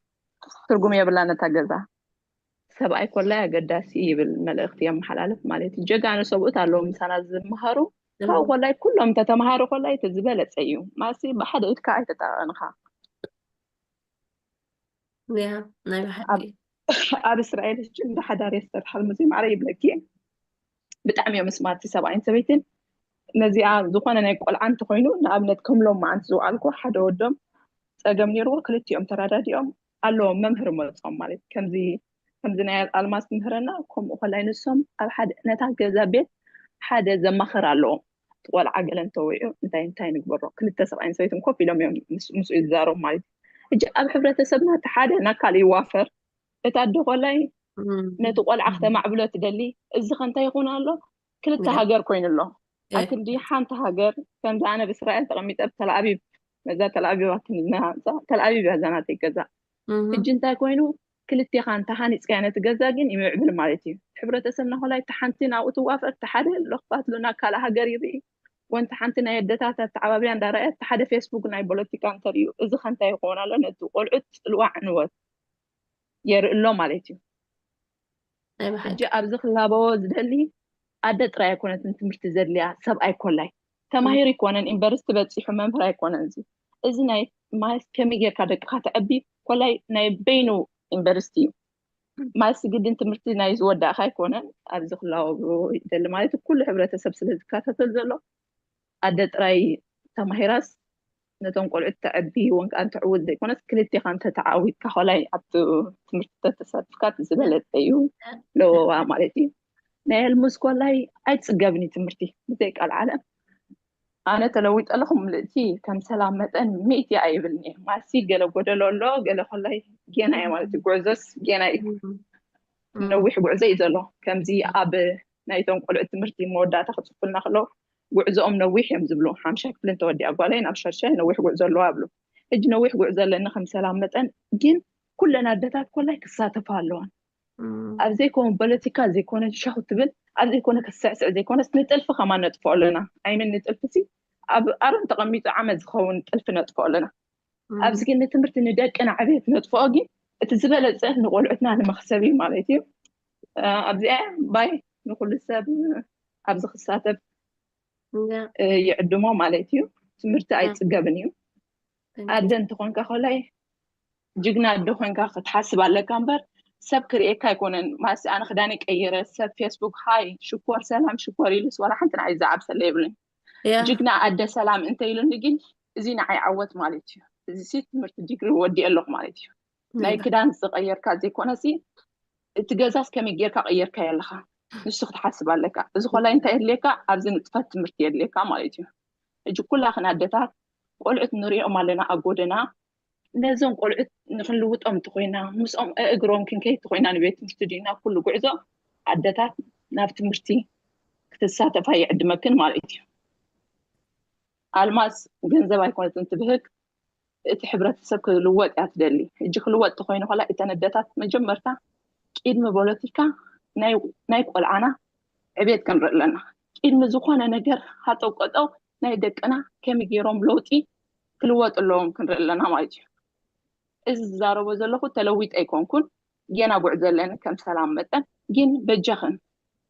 قلعت أمنت يالو قلعت أب 10 ثلاثة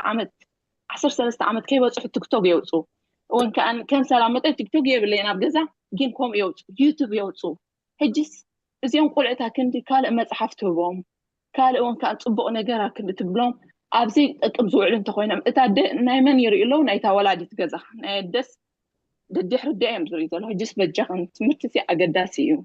كواخن فريت أيكون كون تمرتي بليس أقداسيو نمهار ندقنا عبيتيو نلوت دقنا مجمرتا دقنا نتعبينا إنا نخل هاجرنا بصوم عليك نخلهم فاتحين تخينا مجمرتا أبدقنا ذكا سعر نقبر دحر كلاي صوت كلاي أبز اختصاصفو بخبري عدمكم مجمرتا ما يدقكم إتهاجر أطبيكم تهانيتكما صبغت هاجر تغيركما هاويت خالد تدليوهم عليك كم قلاي عدتات thank you الموزي خدمت أنا هذا باي حوات thank you سلامينا thank you بتعم زبط ضربة بحنسأت النمهار وتعمي زبط لا يبحكي and بتناي parenting كا داني ونحاتيتنا نيرو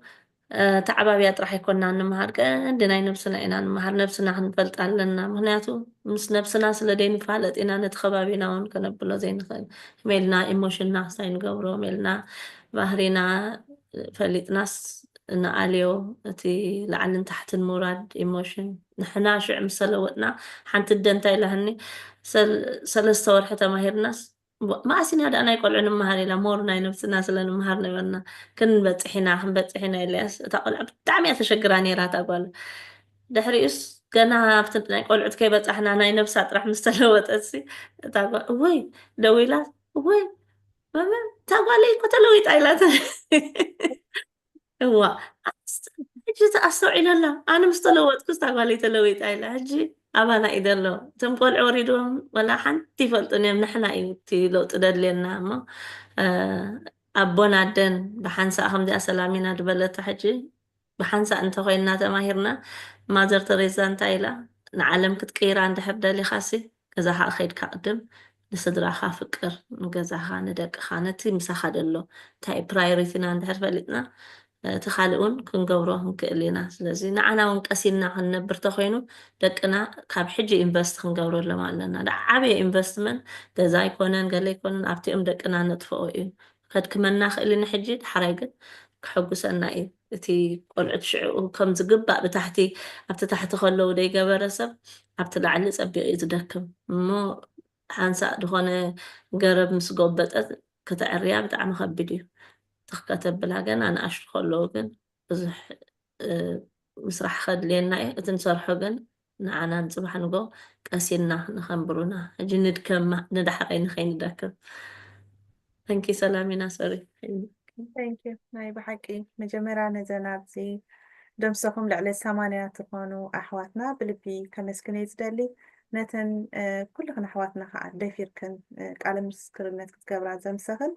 عبزي قينا سمعة كن سمح أحواتنا بلبين دمسكنا كن من سمعنا اللي عين بنينا إزي خاتي حبرة سمنا زقول لنا دلو ناس أخينا إتي زحنف نحلفنا يو كاودة مهرنا يو ناس أخينا أنت نزارب كلنا متلوتنا متغيرنا نمو يغني لنا كبل سلز دولة خي على تيك توك بزح حتى تعطي كمتنا عمسيو كاب ساعتنا حليفنا سلزلنا كم تعدي مزبلكو من البعض كالاي كفال كم قبرو المسحف دايما هاتو بزعبانا اي ترابي كمي قرنا خنركب كمي قرنا خنزارب زبلا بزح حتى تعطي متير له ካልኣይ እንቲ ናይ ፓርትቱ ክንገብረሉ ፓርትቱ ክንገብሮ እወ ምክንያቱ ኣይመለስናን ዘለና ሕቶታት ካብ ሰዓትና እውን ዳርጋ ናይ ፍርቂ ሰዓት ኢና ሓሊፍና ዘለና ካልኣይ እቲ ናይኪ ዌብሳይት እንድሕር ሸር ክትገብሩ እዮ ክትኽእሉ ኮንኪ ሎማዓንቲ ወይ ካ ድመፅእ ዘሎ ሓሙስ ክትኽእለ ዲኺ ሙዘ ክሳደልኪ ክእል እየ ወይ ንዝመፅእ ደሎ ሓሙስ ከዓ ክንሪኦም ንዝመፅእ ዘሎ ሓሙስ በቃ ንሽዑ ይሕሻና መስለኒ ያ ነቶም ናይ ዩቱብ ቻነል ተመሊስና ክንሪኦ ዝበልኩም ኣሕዋት ማህፀን ኦፊሻል ኣብ ቲክቶክ ንዘለኹም ኣብቲ ባዮ ኣሎ ማህፀን ኦፊሻል ኢልኩም እንድሕር ኣቲኩም ከምኡውን ኣብ ዌብሳይትና ናብቲ ትደልይዎ ድሕሪ ገፅ ክወስደኩም ስለ ዝኽእል ፌስቡክ ዩቱብ ሊንክድን ኣብ ኢንስታግራም ቲክቶክ ኮታስ ኣብቲ ዘሎ ድባል ሶሻል ሚድያ ኣሎ ግን ኣብ ዩቱብ ተመሊስኩም ነዚ መደብ እዚ ክትሪእዎ ትኽእል ኢኹም ብልቢና ንምስግን ካብ ንጅምር ስናዕ ንውድእ ኣብዚ ምሳና ዘምሰኹም ካልኣይ ክፋል ከም ዝድበልናኩም ቃልና ኣትዋልኩም ካልኣይ ክፋል ብካልእ መደብ ስጋዕ ንመፅእ ብሩኽ ምሸት ይቐኒየልና ቴንኪዩ ይቐኒየልና ኩልኻትኩም